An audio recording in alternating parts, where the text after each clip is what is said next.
ಶ್ರೀ ಗುರುಭ್ಯೋ ನಮಃ ಪರಮಗುರುಭ್ಯೋ ನಮಃ ಶ್ರೀಮದಾನಂದತೀರ್ಥ ಭಗವತ್ಪಾದಾಚಾರ್ಯ ಗುರುಭ್ಯೋ ನಮಃ ಭಾರತೀಯ ನಮಃ ಸರಸ್ವತಿ ನಮಃ ಸ್ವತಂತ್ರಭ್ಯೋ ನಮಃ ಮುಕ್ತಿಪ್ರದಾಯಕ ವಾಸುದೇವಾಯ ನಮಃ ಹರಯೇ ನಮಃ ಶ್ರೀಕೃಷ್ಣಾಯ ನಮಃ ಹರಿ ಓಂ ಕನಕಪೀತಚೇಲಃ ಕೇವಲಾನಂದಲೀಲಃ ಕಲುಷಹರಣಶೀಲಃ ಕನ್ಯಮಂದಾರಮಾಲಃ ಕವಿಜನಪರಿಪಾಲಃ ಕಾಲಮೇಘೋಘನೀಲಃ ಕರಿಗಿರಿಶಿಖರಾಗ್ರೇ ಭಜಶ್ರೀಲಕ್ಷ್ಮೀಲೋಲಃ ಭೈಷ್ಮೀ ಸತ್ಯ ಸಮಾಯುಕ್ತಂ ಕೃಷ್ಣಕಲ್ಪದ್ರಮಂ ಭಜೆ ಶ್ರೀರಾಮಸುರಧೀನುಂ ಚ ವ್ಯಾಸಚಿಂತಾಮಣಿಂ ಸದಾ ಸರ್ವಮಂಗಲಮಾಂಗಲ್ಯೆ ಶಿವೆ ಸರ್ವಾರ್ಥಸಾಧಿಕೆ ಶರಣ್ಯೆ ತ್ರ್ಯಂಬಕೆ ದೇವಿ ನಾರಾಯಣಿ ನಮೋಸ್ತುತೆ ಬುದ್ಧಿರ್ಬಲಂ ಯಶೋಧೈರ್ಯಂ ನಿರ್ಭಯತ್ವಮರೋಗತ ಅಜಾಡ್ಯಂ ವಾಕ್ಪಡುತ್ತಂ ಚ ಹನುಮತ್ಸ್ಮರಣಾತ್ ಭವೇತ್ ಯೋ ವಿಪ್ರಲಂಬ ವಿಪರೀತಮತಿ ಪ್ರಭೂತಾನ್ ವಾದಾನ್ ನಿರಸ್ಯ ಕೃತವಾನ್ ಭುವಿ ತತ್ವವಾದಂ ಸರ್ವೇಶ್ವರೋ ಹರಿರಿತಿ ಪ್ರತಿಪಾದಯಂತಮಾನಂದತೀರ್ಥಮುನಿವರ್ಯಮಹಂ ನಮಾಮಿ ಗುರುಮಖಿಲಗುಣಜ್ಞಂ ಸದ್ಗುಣೀಕಾಧಿವಾಸಂ ಶಮತಮಪರಿನಿಷ್ಠಂ ಸತ್ವನಿಷ್ಠಂ ವರಿಷ್ಠಂ ಸಕಲಸುಜನಶಿಷ್ಟಂ ನಿತ್ಯನಿರ್ಧೂತಕಷ್ಟಂ ಹಯಮುಖಪದನಿಷ್ಠಂ ಮಾಂ ಭಜಂತ ಪ್ರಪನ್ನಾಃ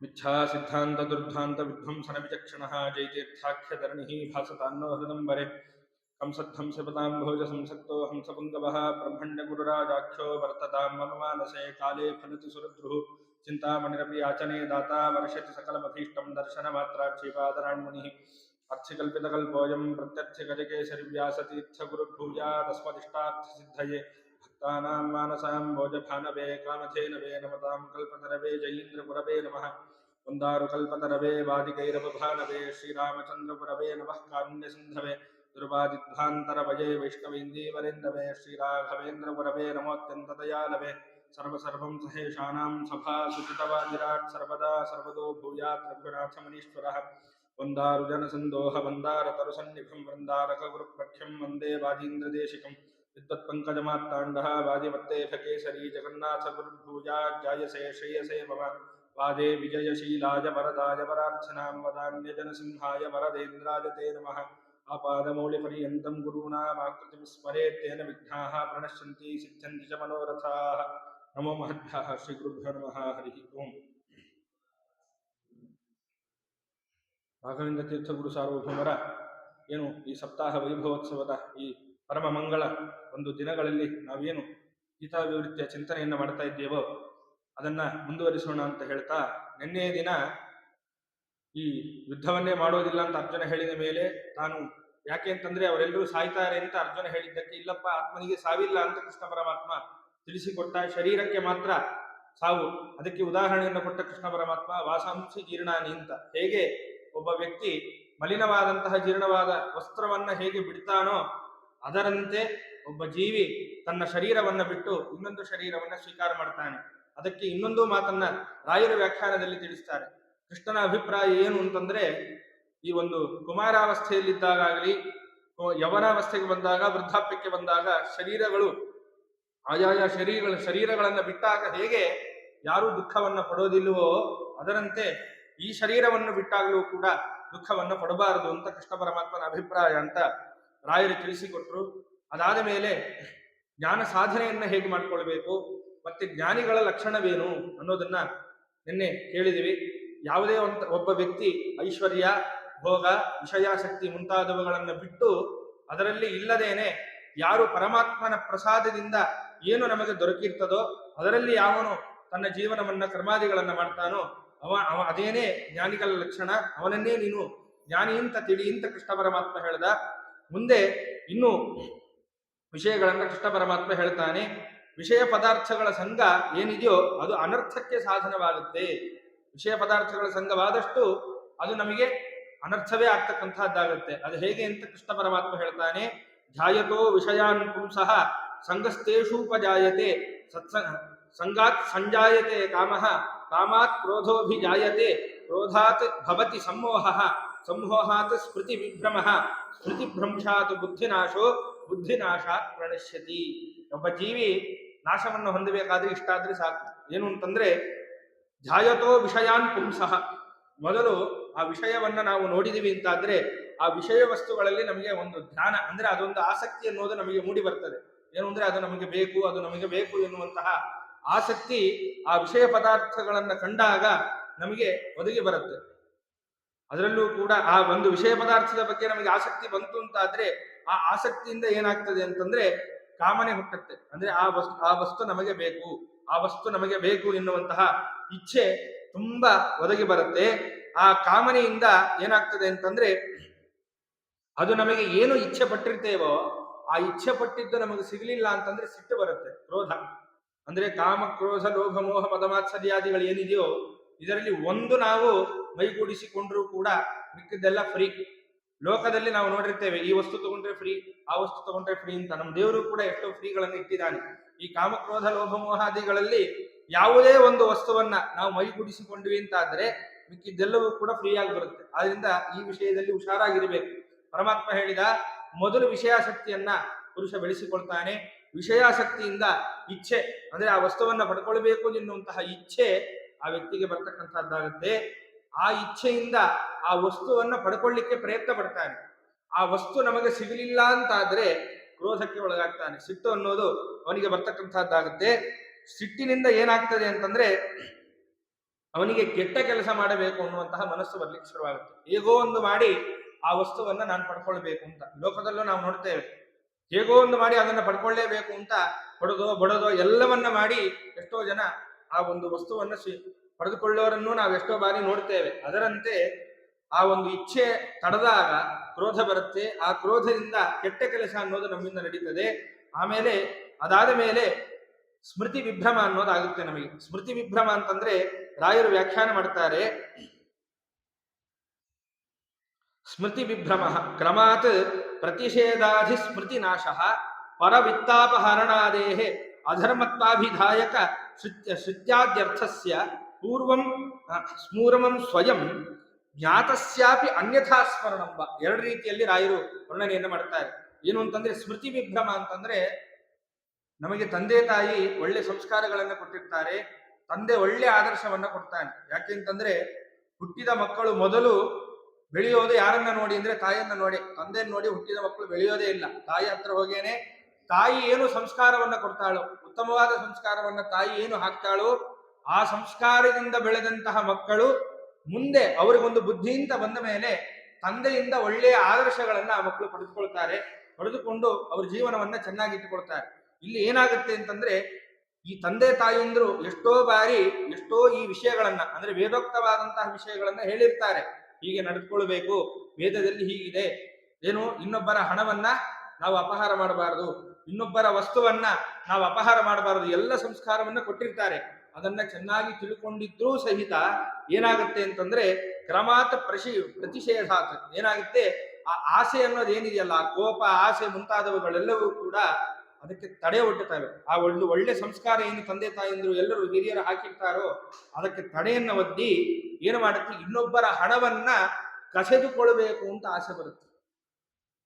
ಇದು ಅಧರ್ಮ ಅಂತ ಗೊತ್ತಿದ್ರೂ ಸಹಿತ ಅದೇನಾಗುತ್ತೆ, ಈ ಆಸೆ ಮುಂತಾದವುಗಳು ಕವಿದು ಬಿಟ್ಟಿರ್ತಾವಾದ್ರಿಂದ ಇದು ತಪ್ಪು ಅಂತ ಗೊತ್ತಿದ್ರು ಆ ವಿಷಯವನ್ನ ಆ ವ್ಯಕ್ತಿ ಮಾಡ್ತಕ್ಕಂಥವನಾಗ್ತಾನೆ. ಶ್ರುತ್ಯಾದಿಗಳಿಂದ ಪರಹಿಂಸೆಯನ್ನ ಮಾಡಬೇಡ ಅಂತ ತಿಳಿಸಿಕೊಟ್ಟಿದ್ರು ಅವನು ಪರಹಿಂಸೆಯನ್ನ ಮಾಡ್ಲಿಕ್ಕೆ ಶುರು ಮಾಡ್ತಾನೆ. ಅಷ್ಟೇ ಅಲ್ಲ, ಪೂರ್ವಂ ಸ್ವಯಂ ಜ್ಞಾತಸ್ಯಾಪಿ, ಅದೇ ನಾ ಈಗ ಹೇಳಿದ್ದು. ತಂದೆ ತಾಯಿಯಂದ್ರು ಚೆನ್ನಾಗಿ ತಿಳಿಸಿಕೊಟ್ಟಿರ್ತಾರೆ, ಅಧ್ಯಯನವನ್ನು ಮಾಡಿರ್ತಾರೆ, ಮಾಡಿದ್ರೂ ಸಹಿತ ಅನ್ಯಥಾ ಸ್ಮರಣಂಬ, ಚೆನ್ನಾಗಿ ಅಧ್ಯಯನ ಮಾಡಿದ್ರೂ ಸಹಿತ ಆ ಕಾಲದಲ್ಲಿ ಅದರ ಸ್ಮರಣೆನೂ ಬರಲ್ಲ. ಸ್ಮರಣೆ ಬಂದರೂ ಕೂಡ ಆ ಕಾಮಕ್ರೋಧಾದಿಗಳು ಹೇಗೆ ಮಾಡ್ತವೆ ಅಂತಂದ್ರೆ ತಿಳಿದಿದ್ದನ್ನು ವ್ಯತ್ಯಾಸವಾಗಿ ಸ್ಮರಣೆಗೆ ಬರಬೇಕು. ಆ ರೀತಿಯಲ್ಲಿ ತಲೆಯನ್ನ ಮಾಡಿ ಈ ರೀತಿಯಾದಂತಹ ಸ್ಮೃತಿ ವಿಭ್ರಮ ಅನ್ನೋದು ಆ ವ್ಯಕ್ತಿಗೆ ಬರ್ತಕ್ಕಂಥದ್ದಾಗುತ್ತೆ. ಈ ಸ್ಮೃತಿ ವಿಭ್ರಮದಿಂದ ಏನಾಗುತ್ತೆ ಅಂತಂದ್ರೆ ಬುದ್ಧಿನಾಶವು ಭವಿಷ್ಯತಿ, ಏನು ಬುದ್ಧಿನಾಶ ಅನ್ನೋದು ಆಗ್ತಕ್ಕಂಥದ್ದಾಗುತ್ತೆ. ಬುದ್ಧಿನಾಶ ಪ್ರಣಶ್ಯತಿ, ಏನು ಮೊದಲು ನಮಗೆ ಒಂದು ವಿಷಯದ ಮೇಲೆ ಆಸೆ ಬರುತ್ತೆ, ಆಸೆ ಬಂದ ಮೇಲೆ ಆ ವಿಷಯವನ್ನ ಪಡ್ಕೊಳ್ಳಿಕ್ಕೆ ಬಹಳಷ್ಟು ಇಚ್ಛೆ ಬರುತ್ತೆ, ಇಚ್ಛೆಯಿಂದ ನಮಗೆ ಕ್ರೋಧ ಅನ್ನೋದು ಬರುತ್ತೆ. ಯಾಕೆ, ಆ ವಸ್ತು ಸಿಗಲಿಕ್ಕೆ ಪ್ರಯತ್ನ ಮಾಡ್ತೇವೆ, ಸಿಗದೇ ಇದ್ದಾಗ ಕ್ರೋಧ ಬರುತ್ತೆ.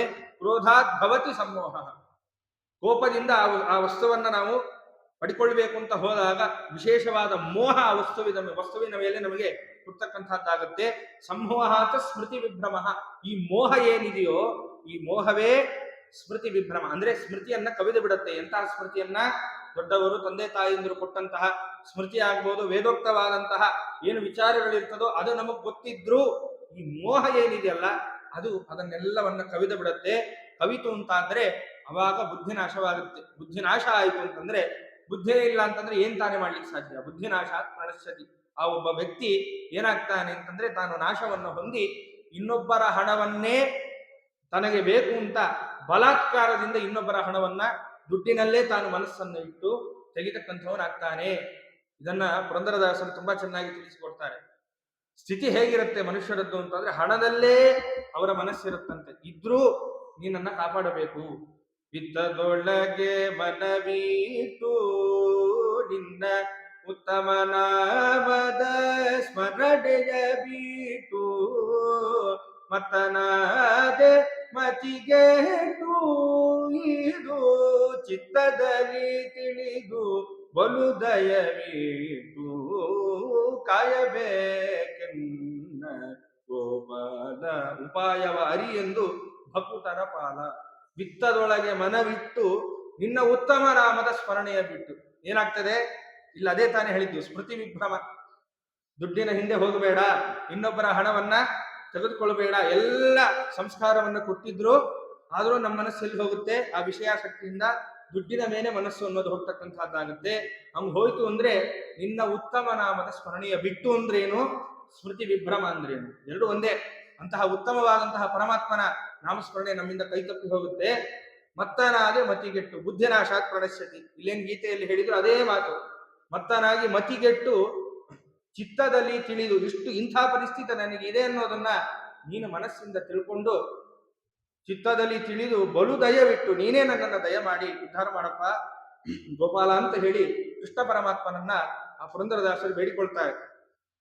ಹೀಗೆ ಇದಲ್ಲದೇನೆ ಈ ಕಾಮಕ್ರೋಧ ಮುಂತಾದವುಗಳೆಲ್ಲವೂ ಕೂಡ ನಾವು ಬಿಡಿಸ್ಕೊಳ್ತೇವೆ ಅಂದ್ರೆ ಹೋಗೋದಿಲ್ಲ. ಪ್ರಯತ್ನ ನಾವು ಮಾಡಬೇಕು, ಆದರೆ ಪರಮಾತ್ಮನೇ ಬಿಡಿಸ್ಬೇಕು. ಕಾಮಕ್ರೋಧ ಲೋಭ ಮೋಹ ಮದ ಮತ್ಸರ ಬಿಡಿಸೋ ಸ್ವಾಮಿ ನಿನ್ನ ಪಾದಯುಗಳವೇ ಕ್ಷೇಮವೆನಿಸು ಅಂತ ಹೇಳಿದಂತೆ ಏನು ಈ ಕಾಮಕ್ರೋಧ ಲೋಭ ಮೋಹ ಮದಮಾತ್ಸರ್ಯ ಮುಂತಾದವುಗಳಿದೆಯೋ ಇದೆಲ್ಲವೂ ಕೂಡ ಬಿಡಬೇಕು ಅಂತಾದ್ರೆ ಪರಮಾತ್ಮ ಬಿಡಿಸಿದ್ರುಂಟು. ನಾವು ಬಿಡ್ತೇವೆ ಅಂತ ನಾವು ಎಷ್ಟು ಪ್ರಯತ್ನ ಮಾಡಿದ್ರು ನಮ್ಮ ಕೈಲಿ ಆಗೋದಿಲ್ಲ. ಅದರಿಂದ ಪ್ರತಿನಿತ್ಯ ಈ ಎಲ್ಲ ದೋಷಗಳು ನಮ್ಮಲ್ಲಿ ಬರಬಾರದು ಅನ್ನೋದಕ್ಕೇನೆ ಪುರಾಣ, ತೀರ್ಥಯಾತ್ರೆ, ಶಾಸ್ತ್ರಾಧ್ಯಯನ ಇದೆಲ್ಲವನ್ನು ಕೂಡ ಯಾಕೆ ಹೇಳಿದ್ದಾರೆ ಅಂತಂದ್ರೆ ತೀರ್ಥಯಾತ್ರೆಯ ಫಲ ಒಂದು ಮನೋಮಾಲಿನ್ಯ. ಇವೆಲ್ಲವೂ ಕೂಡ ವಿಷಯಾಸಕ್ತಿ ಮತ್ತೆ ಕಾಮ ಕ್ರೋಧ ಮುಂತಾದವುಗಳೆಲ್ಲವೂ ಕೂಡ ಇದೆಲ್ಲವೂ ಮನೋಮಾಲಿನ್ಯ. ಈ ಮನೋಮಾಲಿನ್ಯ ನಮಗೆ ಪರಿಹಾರವಾಗಬೇಕು ಅಂದ್ರೆ ಎರಡೇ ದಾರಿ. ಒಂದು ಒಳ್ಳೆ ಗುರುಗಳ ಮಹಾತ್ಮ ಶ್ರವಣ, ಗುಣಮಹಾತ್ಮ್ಯಗಳ ಶ್ರವಣವನ್ನು ಮಾಡಬೇಕು, ಪುರಾಣ ಶ್ರವಣಗಳನ್ನು ಮಾಡಬೇಕು. ಅದಲ್ಲದೆ ತೀರ್ಥಯಾತ್ರೆಯನ್ನು ಮಾಡಬೇಕು. ತೀರ್ಥಯಾತ್ರೆಯನ್ನು ಮಾಡಿದಾಗಲೂ ತೀರ್ಥಯಾತ್ರೆಯ ಉದ್ದೇಶವು ಏನು ಅಂತಂದ್ರೆ ಅಲ್ಲಿದ್ದ ಪರಮಾತ್ಮನನ್ನ ನೋಡ್ಲಿಕ್ಕೆ ಹೋದ್ವಿ ಅನ್ನೋದಕ್ಕಿಂತಲೂ ಗೋಪಾಲದಾಸರು ಹೇಳ್ತಾರೆ, ನಾನಿದ್ದಲ್ಲೇ ನಿನಗೆ ಉದ್ಧಾರ ಮಾಡುವ ಸಾಮರ್ಥ್ಯ ಇದೆ ಸ್ವಾಮಿ. ತಿಮ್ಮಪ್ಪನಿಗೆ ಕೇಳ್ಕೊಳ್ತಾರೆ ಗೋಪಾಲದಾಸರು, ನಾನಿದ್ದಲ್ಲೇ ನಿನಗೆ ಉದ್ಧಾರ ಮಾಡುವ ಸಾಮರ್ಥ್ಯ ಇದೆ. ಆದರೂ ಯಾಕೆ ನಾನು ನಿನ್ನ ಕ್ಷೇತ್ರಕ್ಕೆ ಬರ್ತೀನಿ ಅಂದ್ರೆ ಅಲ್ಲಿ ಮಹಾಮಹಾಜ್ಞಾನಿಗಳು ಇರ್ತಾರೆ. ಬೇರೆ ಬೇರೆ ಕಡೆ ಇದ್ದಂತಹ ಮಹಾಜ್ಞಾನಿಗಳು ನಿನ್ನ ಕ್ಷೇತ್ರಕ್ಕೆ ಬರ್ತಾರೆ. ಅವರ ಹತ್ರ ಬಂದು ನಿನ್ನ ತಿಳಿಯಲು ಬಂದೆ. ನೀನ್ ಹೇಗಿದ್ದಿ, ನೀನೆಂಥವನು, ನಿನ್ನ ಗುಣಗಳು ಏನು ಅನ್ನೋದನ್ನ ತಿಳಿಲಿಕ್ಕೆ ನಾನು ಬಂದಿದ್ದೇನೆ. ಅಂದ್ರೆ ಒಂದು ಪರಮ ಗುರುಗಳ ಯತಿಗಳ ಎಲ್ಲರ ಗುಣ ಮಹಾತ್ಮ ಶ್ರವಣದಿಂದಲೂ ನಮಗೆ ಮನೋಮಾಲಿನ್ಯ ಇದೆಲ್ಲವೂ ಕೂಡ ಬಿಡ್ತಕ್ಕಂತಹದ್ದಾಗುತ್ತೆ. ತೀರ್ಥಯಾತ್ರೆಯಿಂದಲೂ, ತೀರ್ಥಯಾತ್ರೆ ಮಾಡಬೇಕಾದ್ರೂ ಪರಮಾತ್ಮನನ್ನೇ ನೆನೆಸ್ಕೊಂಡೇ ನಾವು ಹೋಗ್ತೇವೆ. ಅದರಿಂದಲೂ ನಮಗೆ ಮನೋಮಾಲಿನ್ಯ ಅನ್ನೋದು ಹೋಗ್ತಕ್ಕಂಥದ್ದಾಗುತ್ತೆ.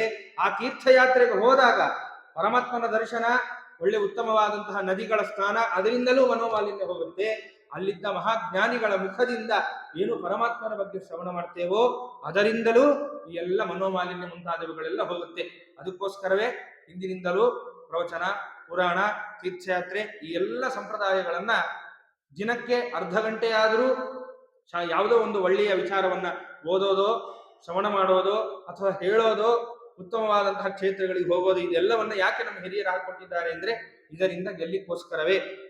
ಇದರಿಂದ ಯಾರು ಗೆಲ್ತಾನೋ ಅವನು ನಿಜವಾಗ್ಲೂ ಕೂಡ ಸಾಧನೆಯನ್ನ ಮಾಡ್ತಾನೆ.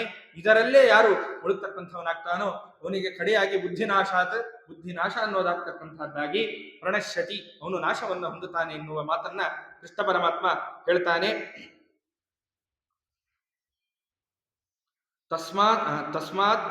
ತಸ್ಮಾದ್ಯಸ್ಯ ಮಹಾಬಾಹೋ ನಿಗೃಹೀತಾನಿ ಸರ್ವಶಃ ಇಂದ್ರಿಯಾರ್ಥೇಭ್ಯ ತಸ್ಯ ಪ್ರಜ್ಞಾ ಪ್ರತಿಷ್ಠಿತ.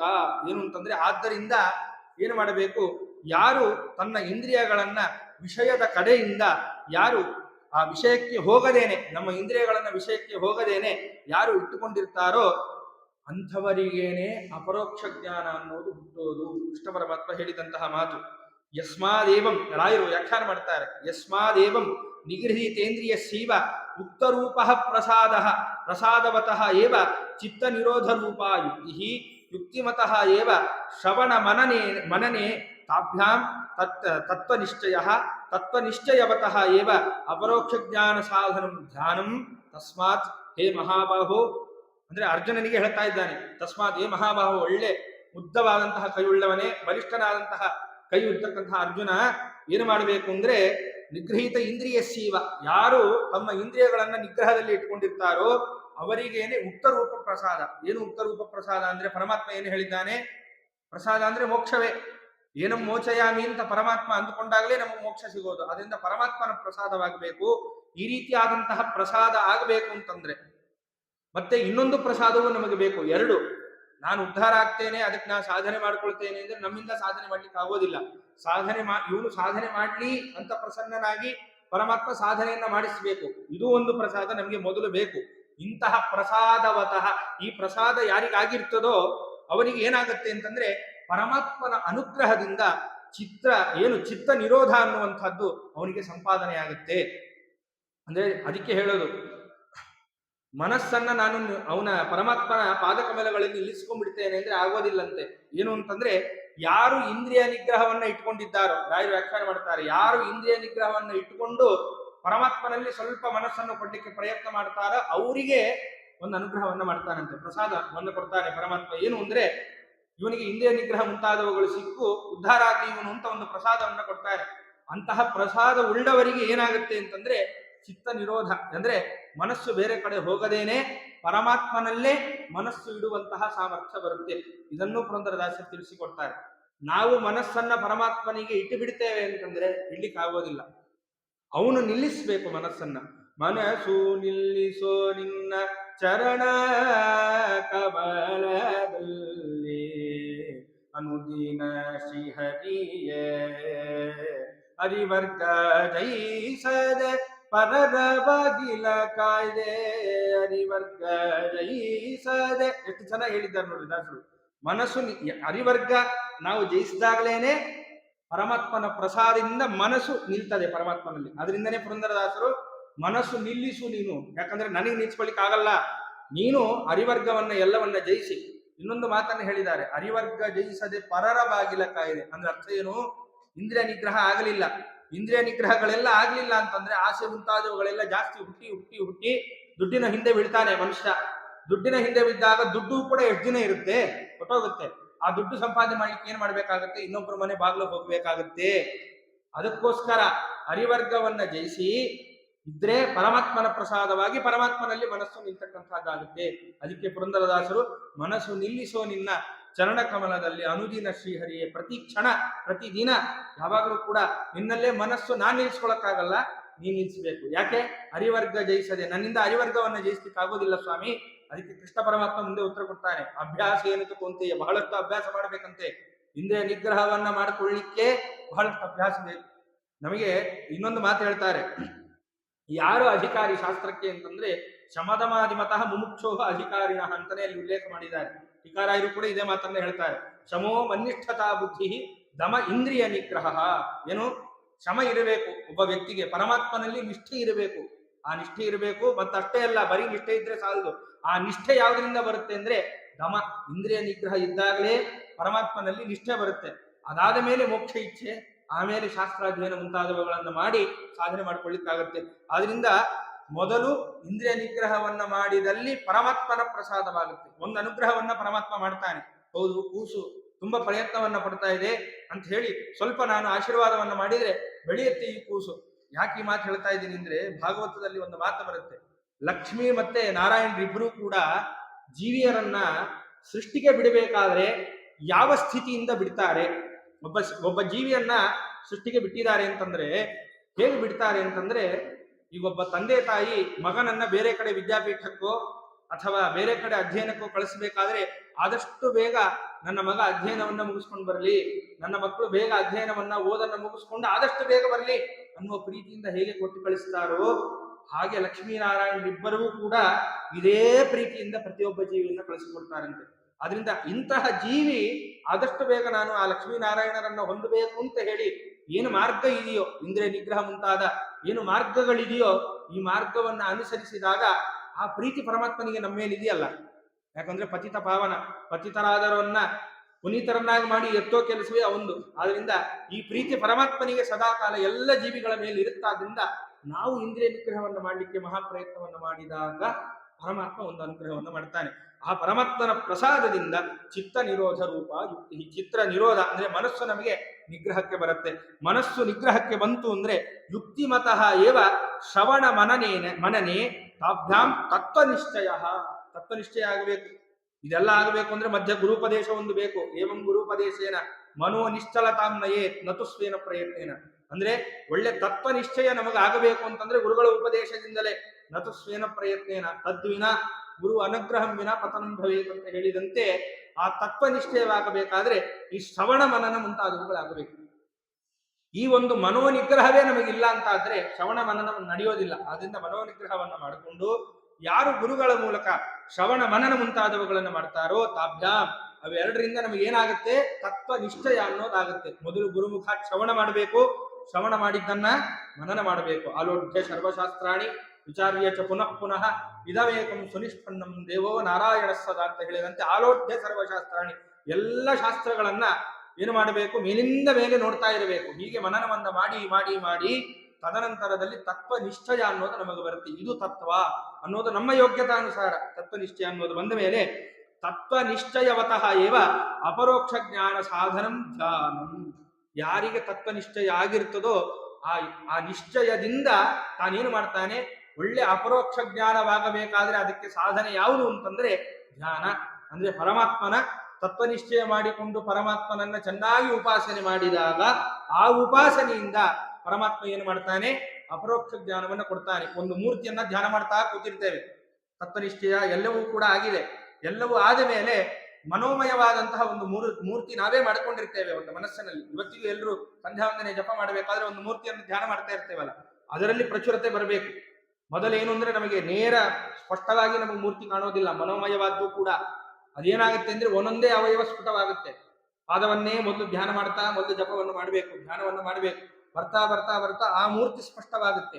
ಆ ಮೂರ್ತಿ ಸ್ಪಷ್ಟವಾದ ಮೇಲೆ ಇಲ್ಲಿ ಎಷ್ಟು ತತ್ವ ನಿಶ್ಚಯ ಆಗುತ್ತೋ ಆ ತತ್ವಗಳನ್ನ ತಿಳ್ಕೊಂಡು ಅಷ್ಟು ಗುಣಗಳನ್ನ ಅಲ್ಲಿ ನಾವು ಚಿಂತನೆ ಮಾಡ್ಲಿಕ್ಕಾಗುತ್ತೆ. ಆ ಗುಣಗಳನ್ನ ಆ ಒಂದು ಪ್ರತಿಮೆಯಲ್ಲಿ ಮನೋಮಯವಾದಂತಹ ಮೂರ್ತಿಯಲ್ಲಿ ಚಿಂತನೆ ಮಾಡ್ತಾ ಮಾಡ್ತಾ ಮಾಡ್ತಾ ಮಾಡ್ತಾ ಪಕ್ವತಾವಸ್ಥೆಯನ್ನು ನಾವು ಹೊಂದಬೇಕು. ಆ ರೀತಿಯಾಗಿ ಪಾಕ ಆದ ಮೇಲೆ ಕ್ಷಣ ಮಾತ್ರದಲ್ಲಿ ಆ ಮೂರ್ತಿಯನ್ನ ಸರಿಸಿ ಪರಮಾತ್ಮ ಕಾಣ್ತಾನೆ ಒಳಗಡೆ. ಆ ಒಂದು ಏನು ಪರಮಾತ್ಮ ಕಾಣ್ತಾನೋ ಆ ಕಂಡಂತಹ ಮಿಂಚಿನಂತೆ ಒಂದು ಹೊಟ್ಟೋಗ್ತಾನೆ ಪರಮಾತ್ಮ, ಕ್ಷಣ ಮಾತ್ರದಲ್ಲಿ ಒಂದು ಹೋಗ್ತಾನೆ. ಆ ಮೂರ್ತಿಯನ್ನ ಮತ್ತೆ ನಾವು ಚಿಂತನೆ ಮಾಡ್ತಾ ಮಾಡ್ತಾ ಮಾಡ್ತಾ ಮಾಡ್ತಾ ಆ ಗುಣಗಳನ್ನು ಉಪಾಸನೆ ಮಾಡ್ತಾ ಮಾಡ್ತಾ ಮಾಡ್ತಾ ಇದ್ರೆ ಅವಾಗ ಪರಮಾತ್ಮ ಪ್ರೀತನಾಗಿ ನಮಗೆ ಮೋಕ್ಷವನ್ನು ಕೊಡ್ತಾನೆ. ಆದ್ರಿಂದ ರಾಯರು ಹೇಳಿದ್ರು, ಯಸ್ಮಾದೇವಂ ನಿಗೃಹೀತೇಂದ್ರಿಯಸ್ಯೈವ ಯುಕ್ತರೂಪ ಪ್ರಸಾದವತಃ ಏವ ಚಿತ್ತ ನಿರೋಧ ರೂಪ ಯುಕ್ತಿ ಯುಕ್ತಿವತಃ ಏವ ಶ್ರವಣ ಮನನೆ ತಾಭ್ಯಾಂ ತತ್ವನಿಶ್ಚಯ ತತ್ವನಿಶ್ಚಯವತಃ ಏವ ಅಪರೋಕ್ಷ ಸಾಧನಂ ಧ್ಯಾನಂ. ಆದ್ರಿಂದ ಈ ರೀತಿಯಾಗಿರೋದ್ರಿಂದ ಮೊದಲು ಇಂದ್ರಿಯ ನಿಗ್ರಹವನ್ನ ಕಾಮಕ್ರೋಧಾದಿಗಳನ್ನ ಎಲ್ಲವನ್ನೂ ಕೂಡ ಬಿಡ್ತಕ್ಕಂಥವರಾಗಬೇಕು ಎನ್ನುವ ಮಾತನ್ನ ಕೃಷ್ಣ ಪರಮಾತ್ಮ ತಿಳಿಸಿಕೊಡ್ತಾ ಇದ್ದಾನೆ. ಇದೆಲ್ಲ ಆದ ಮೇಲೆ ಈಗ ಭೋಗಗಳು ಎಲ್ಲರಿಗೂ ನಮ್ಮ ನಮ್ಮ ಕರ್ಮಾನುಸಾರ ಒಂದೇ ಬರುತ್ತೆ. ಭೋಗವನ್ನ ಯಾಕಂದ್ರೆ ಸಮಾಜವನ್ನ ಬಿಟ್ಟು ನಾವು ಬದುಕಕ್ಕಾಗಲ್ಲ ಈಗಿನ ಕಾಲಕ್ಕೆ. ಈಗಿನ ಕಾಲದಲ್ಲಿ ಸುಖ ದುಃಖ ಮುಂತಾದವುಗಳು ಎರಡೂ ಕೂಡ ಅಂದ್ರೆ ಸುಖವನ್ನೂ ಇರ್ತದೆ, ಭೋಗವೂ ಇರುತ್ತೆ, ಎಲ್ಲವೂ ಕೂಡ ನಮ್ಮ ಜೀವನದಲ್ಲಿ ಇರುತ್ತೆ. ಇದ್ರೂ ಕೂಡ ಅದಕ್ಕೆ ಯಾರು ಅಂಟಿಸಿಕೊಳ್ಳದೆ ಹಿಗ್ಗದೆ ಕುಗ್ಗದೆ ಇರ್ತಾನೋ ಅಂತಹ ವ್ಯಕ್ತಿ ಏನಾಗ್ತದೆ? ಅಂತಹ ವ್ಯಕ್ತಿಗೇನೆ ಉತ್ತಮವಾದ ಸಾಧನೆಯಾಗುತ್ತೆ ಅನ್ನುವ ಮಾತನ್ನ ಅರ್ಜುನನ ಮುಖಾಂತರ ಕೃಷ್ಣ ಪರಮಾತ್ಮ ಸರ್ವ ಜಗತ್ತಿಗೆ ತಿಳಿಸಿಕೊಡ್ತಾನೆ. ಅಪೂರ್ವಮಾಣ ಮಚಲ ಪ್ರತಿಷ್ಠಂ ಸಮುದ್ರ ಮಾಪಃ ಪ್ರವಿಶಂತಿ ಯದ್ವತ್ ತದ್ವತ್ ಕಾಮಾಯಂ ಪ್ರವಿಶಂತಿ ಸರ್ವೇ ಸ ಶಾಂತಿ ಮಾಪ್ನೋತಿ ನ ಕಾಮ ಕಾಮಿ. ಏನು ಅಂದ್ರೆ ಒಂದು ಉದಾಹರಣೆಯನ್ನ ಕೊಡ್ತಾನೆ ಕೃಷ್ಣ ಪರಮಾತ್ಮ. ಸುಖ ಬಂದಾಗಲೂ ವಿಷಯದ ಒಳಗೆ ಬಿದ್ದಾಗಲೂ ಕೂಡ ಆ ವ್ಯಕ್ತಿ ಕುಗ್ಗೋದಿಲ್ಲ, ಹಿಗ್ಗೋದಿಲ್ಲ. ಅಂತಹ ವ್ಯಕ್ತಿ ಆದ್ರೇನೆ ಅವನಿಗೆ ಸಾಧನೆ ಮಾಡ್ಲಿಕ್ಕಾಗುತ್ತೆ. ಅದಕ್ಕೆ ಉದಾಹರಣೆ ಏನಪ್ಪಾ ಅಂತಂದ್ರೆ ಪರಮಾತ್ಮ ಹೇಳ್ತಾನೆ, ಸಮುದ್ರ ಮಾಪಃ ಪ್ರವಿಶಂತಿ ಯದ್ವತ್. ಏನು ಅನೇಕ ನದಿಗಳು ಸಮುದ್ರವನ್ನ ಪ್ರವೇಶ ಮಾಡುತ್ತೆ. ಸಮುದ್ರವನ್ನ ಪ್ರವೇಶ ಮಾಡಿದ್ರೂ ಕೂಡ ಸಮುದ್ರ ಹಿಗ್ಗಲ್ಲ, ಕುಗ್ಗಲ್ಲ ಅನ್ನೋದು ಗ್ಯಾರಂಟಿ. ಯಾಕಂದ್ರೆ ಅಷ್ಟು ನೀರು ಹೋಗಿ ಸೇರುತ್ತೆ ಅದರಲ್ಲಿ. ಕುಗ್ಗಲ್ಲ ಅನ್ನೋದು ಗ್ಯಾರಂಟಿ. ಆದ್ರೆ ಹಿಗ್ಗುತ್ತಾ ಅಂದ್ರೆ ಹಿಗ್ಗೋದು ಇಲ್ಲ ಸಮುದ್ರ. ಅಂದ್ರೆ ಗೀತಾ ಮುಂತಾದವುಗಳನ್ನ ಅಧ್ಯಯನ ಮಾಡುವಾಗ ಲೌಕಿಕದ ವಿಚಾರಗಳು ನಮಗೆ ಉದಾಹರಣೆಯ ಪೂರ್ವಕ ಎಷ್ಟೋ ಗೊತ್ತಾಗುತ್ತೆ. ಅಂದ್ರೆ ನಮ್ಮ ಸಿದ್ಧಾಂತಕ್ಕೆ ಸಂಬಂಧಪಟ್ಟಂತಹ ಗ್ರಂಥಗಳು, ಪುರಾಣಗಳು, ಗೀತಾ ಎಲ್ಲವನ್ನ ಅಧ್ಯಯನ ಮಾಡಬೇಕಾದ್ರೆ ನಮಗೆ ನ್ಯಾಯ, ಮೀಮಾಂಸಾ, ವ್ಯಾಕರಣ, ಜ್ಯೋತಿಷ್ಯ, ಧರ್ಮಶಾಸ್ತ್ರ ಎಲ್ಲವೂ ಕೂಡ ಗೊತ್ತಿರಬೇಕು.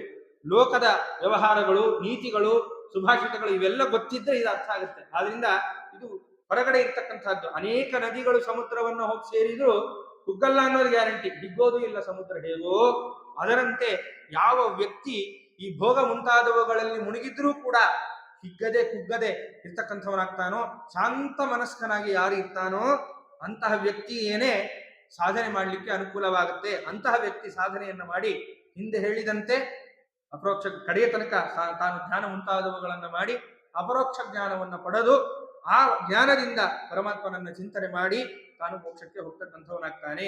ಆದ್ರಿಂದ ಎರಡೂ ತರಹದ ಸ್ಥಿತಿ ನಮಗೆ ಬಂದೇ ಬರುತ್ತೆ. ಕೆಲವೊಬ್ರು ವಿಷಯವನ್ನ ಬಿಟ್ಟಿರ್ತಾರೆ, ಅದರಲ್ಲಿ ಎರಡು ಇಟ್ಕೊಳ್ಬಹುದು.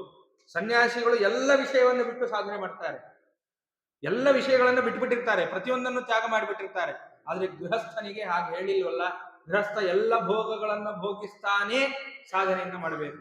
ಇಲ್ಲಿ ಗೃಹಸ್ಥನ ಧರ್ಮ ಏನು ಅಂದ್ರೆ ಎಲ್ಲ ಭೋಗಗಳನ್ನ ಅನುಭವಿಸಿದ್ರೂ ಅದರಲ್ಲಿ ಹಿಗ್ಗದೆ ಕುಗ್ಗದೆ ಗೃಹಸ್ಥ ಧರ್ಮ ಏನು ಕರ್ತವ್ಯಗಳನ್ನು ಹೇಳಿದೆಯೋ, ಯತಿಗಳನ್ನ ನೋಡಿಕೊಳ್ಳುವಂತಹ ಕರ್ತವ್ಯ ಗೃಹಸ್ಥರಿಗಿದೆ, ಬ್ರಹ್ಮಚಾರಿಗಳನ್ನ ನೋಡಿಕೊಳ್ಳುವಂತಹ ಕರ್ತವ್ಯ ಗೃಹಸ್ಥರಿಗಿದೆ, ಸಮಾಜವನ್ನ ನೋಡಿಕೊಳ್ಳುವಂತಹ ಕರ್ತವ್ಯ ಗೃಹಸ್ಥರಿಗಿದೆ. ಅದರಿಂದ ಈ ಎಲ್ಲ ಕರ್ತವ್ಯಗಳನ್ನ ತನ್ನದನ್ನ ಮಾಡ್ತಾ ಮಾಡ್ತಾ ಮಾಡ್ತಾ ಹಾಗಾದ್ರೆ ವಿಷಯಾಸಕ್ತಿಯನ್ನ ಬಿಡಬೇಕು.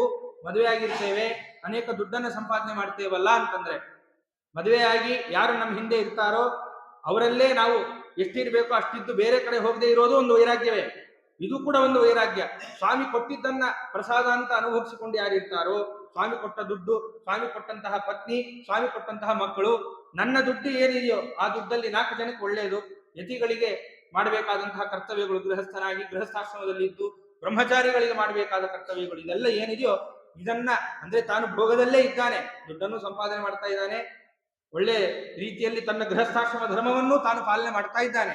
ಇದೆಲ್ಲ ಇದ್ರೂ ಸಹಿತ ಎಲ್ಲ ತಾನೇನು ಮಾಡಿದ್ದಾನೆ, ಸಮಾಜಕ್ಕೆ ಬಿಟ್ಟುಕೊಟ್ಟು ದೇವತಾ ಕಾರ್ಯಗಳಿಗೆ ಬಿಟ್ಟುಕೊಟ್ಟು ಯಾರು ಜೀವನವನ್ನು ಮಾಡ್ತಾನೋ ಇದು ಕೂಡ ಸಾಧನೆ ಅಂತಾನೆ ಹೇಳಿದ್ದಾರಾದ್ರಿಂದ ಹೀಗೆ ಭೋಗದಲ್ಲಿ ಇದ್ರೂ ಹಿಗ್ಗದೆ ಕುಗ್ಗದೆ ಯಾರು ತಮ್ಮ ತಮ್ಮ ಸಾಧನೆಗಳನ್ನು ಮಾಡಿಕೊಳ್ತಾರೋ ಅವನು ಕೂಡ ಸಾಧಕ ಅಂತ ಕರೆಸಿಕೊಳ್ತಾನೆ. ಅವನಿಗೂ ಕೂಡ ತತ್ವ ನಿಶ್ಚಯ ಅನ್ನೋದಾಗಿ ಅಪರೋಕ್ಷ ಜ್ಞಾನವಾಗಿ ಅವನಿಗೂ ಕೂಡ ಮೋಕ್ಷ ಅನ್ನೋದು ಸಿಗ್ತದೆ ಎನ್ನುವ ಮಾತನ್ನ ಕೃಷ್ಣ ಪರಮಾತ್ಮ ಹೇಳ್ತಾನೆ.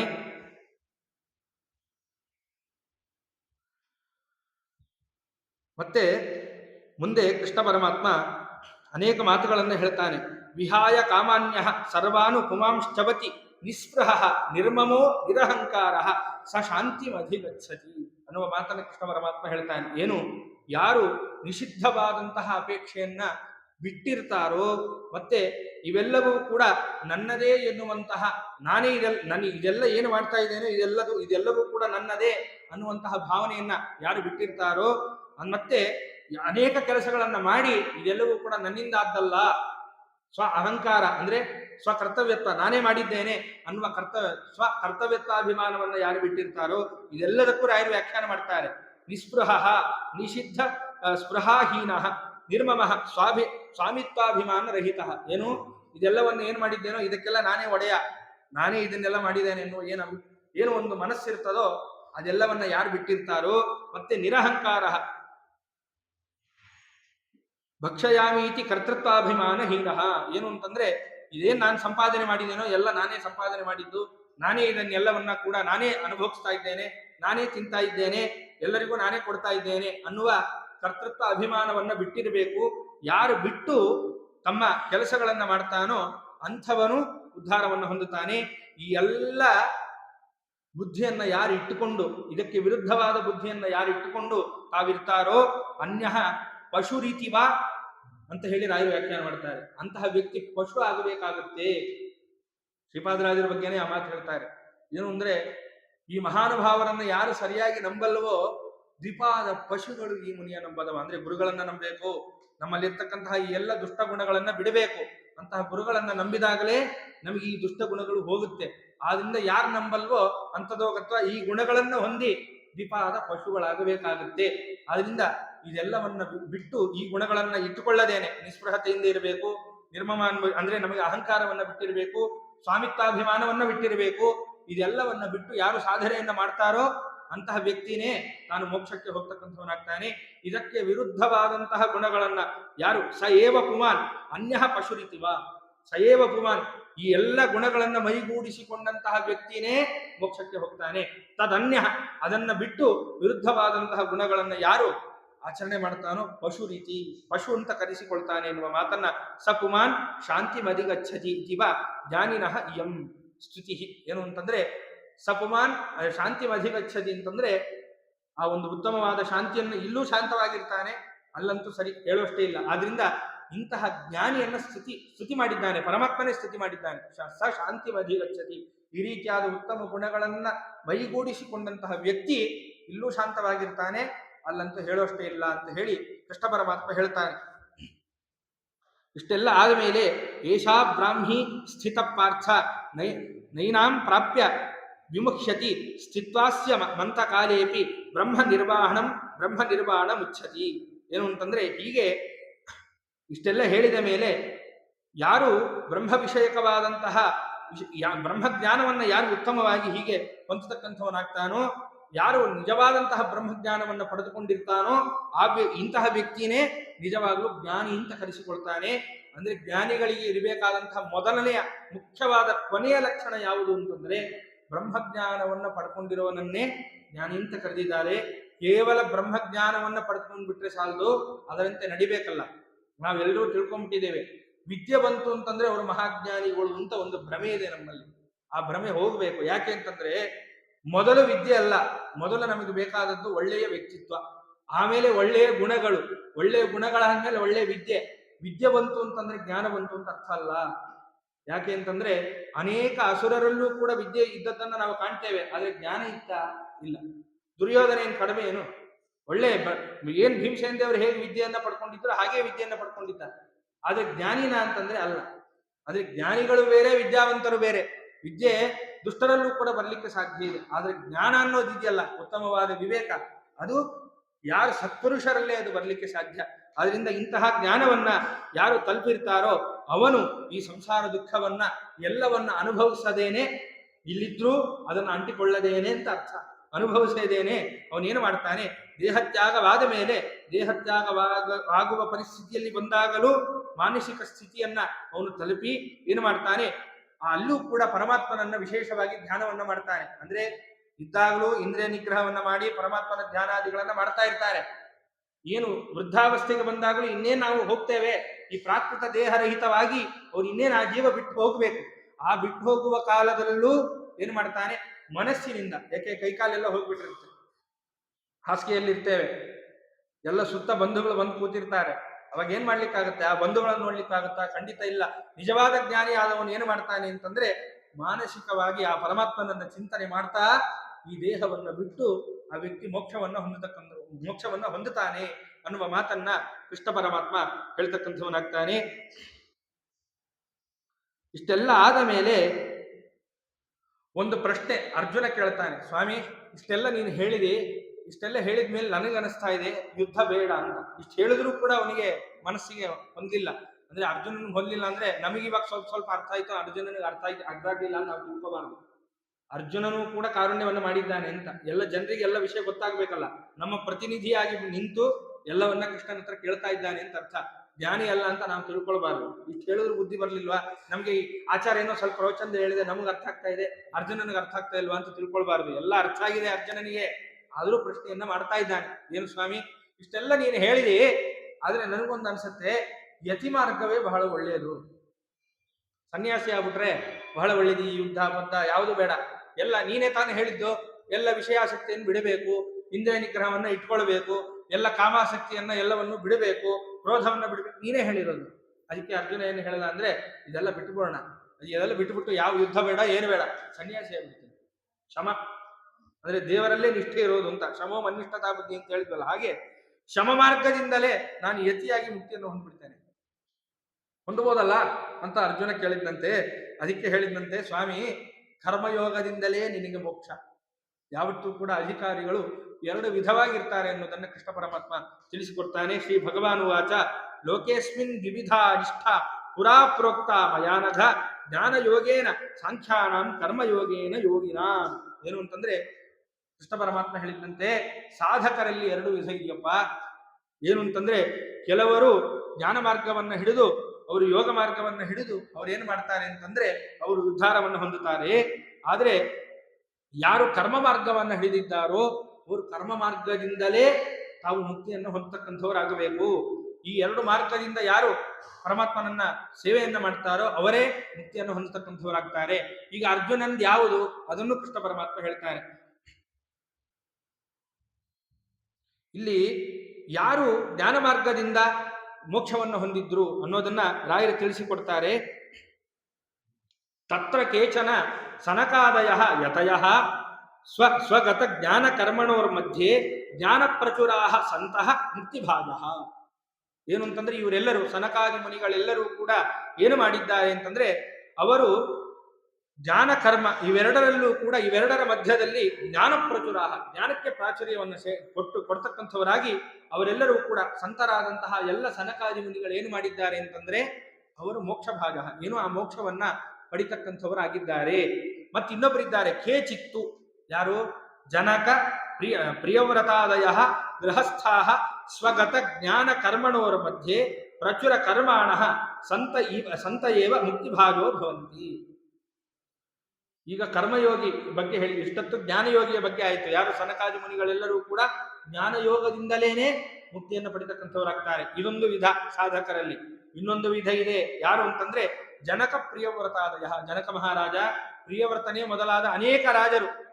ಮಹಾಭಾರತ ಮುಂತಾದವುಗಳನ್ನ ನಾವು ಅಧ್ಯಯನ ಮಾಡಬೇಕಾದ್ರೆ ಅನುಕ್ರಮಣಿಕಾ ಪರ್ವ ಮುಂತಾದವುಗಳಲ್ಲಿ ಎಷ್ಟು ರಾಜರು ಉಲ್ಲೇಖವನ್ನು ಮಾಡ್ತಾರೆ.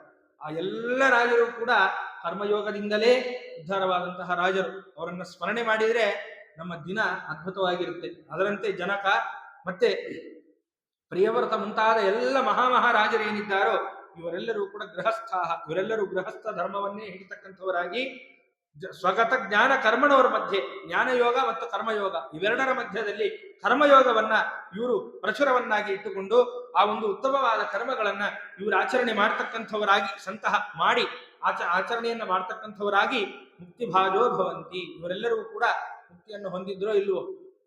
ಹಾಗೆ ನಿನ್ನದೇನು ಅಂತಂದ್ರೆ ಆಧಿಕಾರಿಕತೆಯ ತಥೈವ ಭಗವತ ಕ್ಲುಪ್ತತ್ವಾತ್. ಹೀಗೆ ಅಧಿಕಾರ ಭೇದೇನ ಎರಡು ರೀತಿಯಲ್ಲಿ ಪರಮಾತ್ಮ ತಿಳಿಸಿಕೊಟ್ಟಿದ್ದಾನೆ.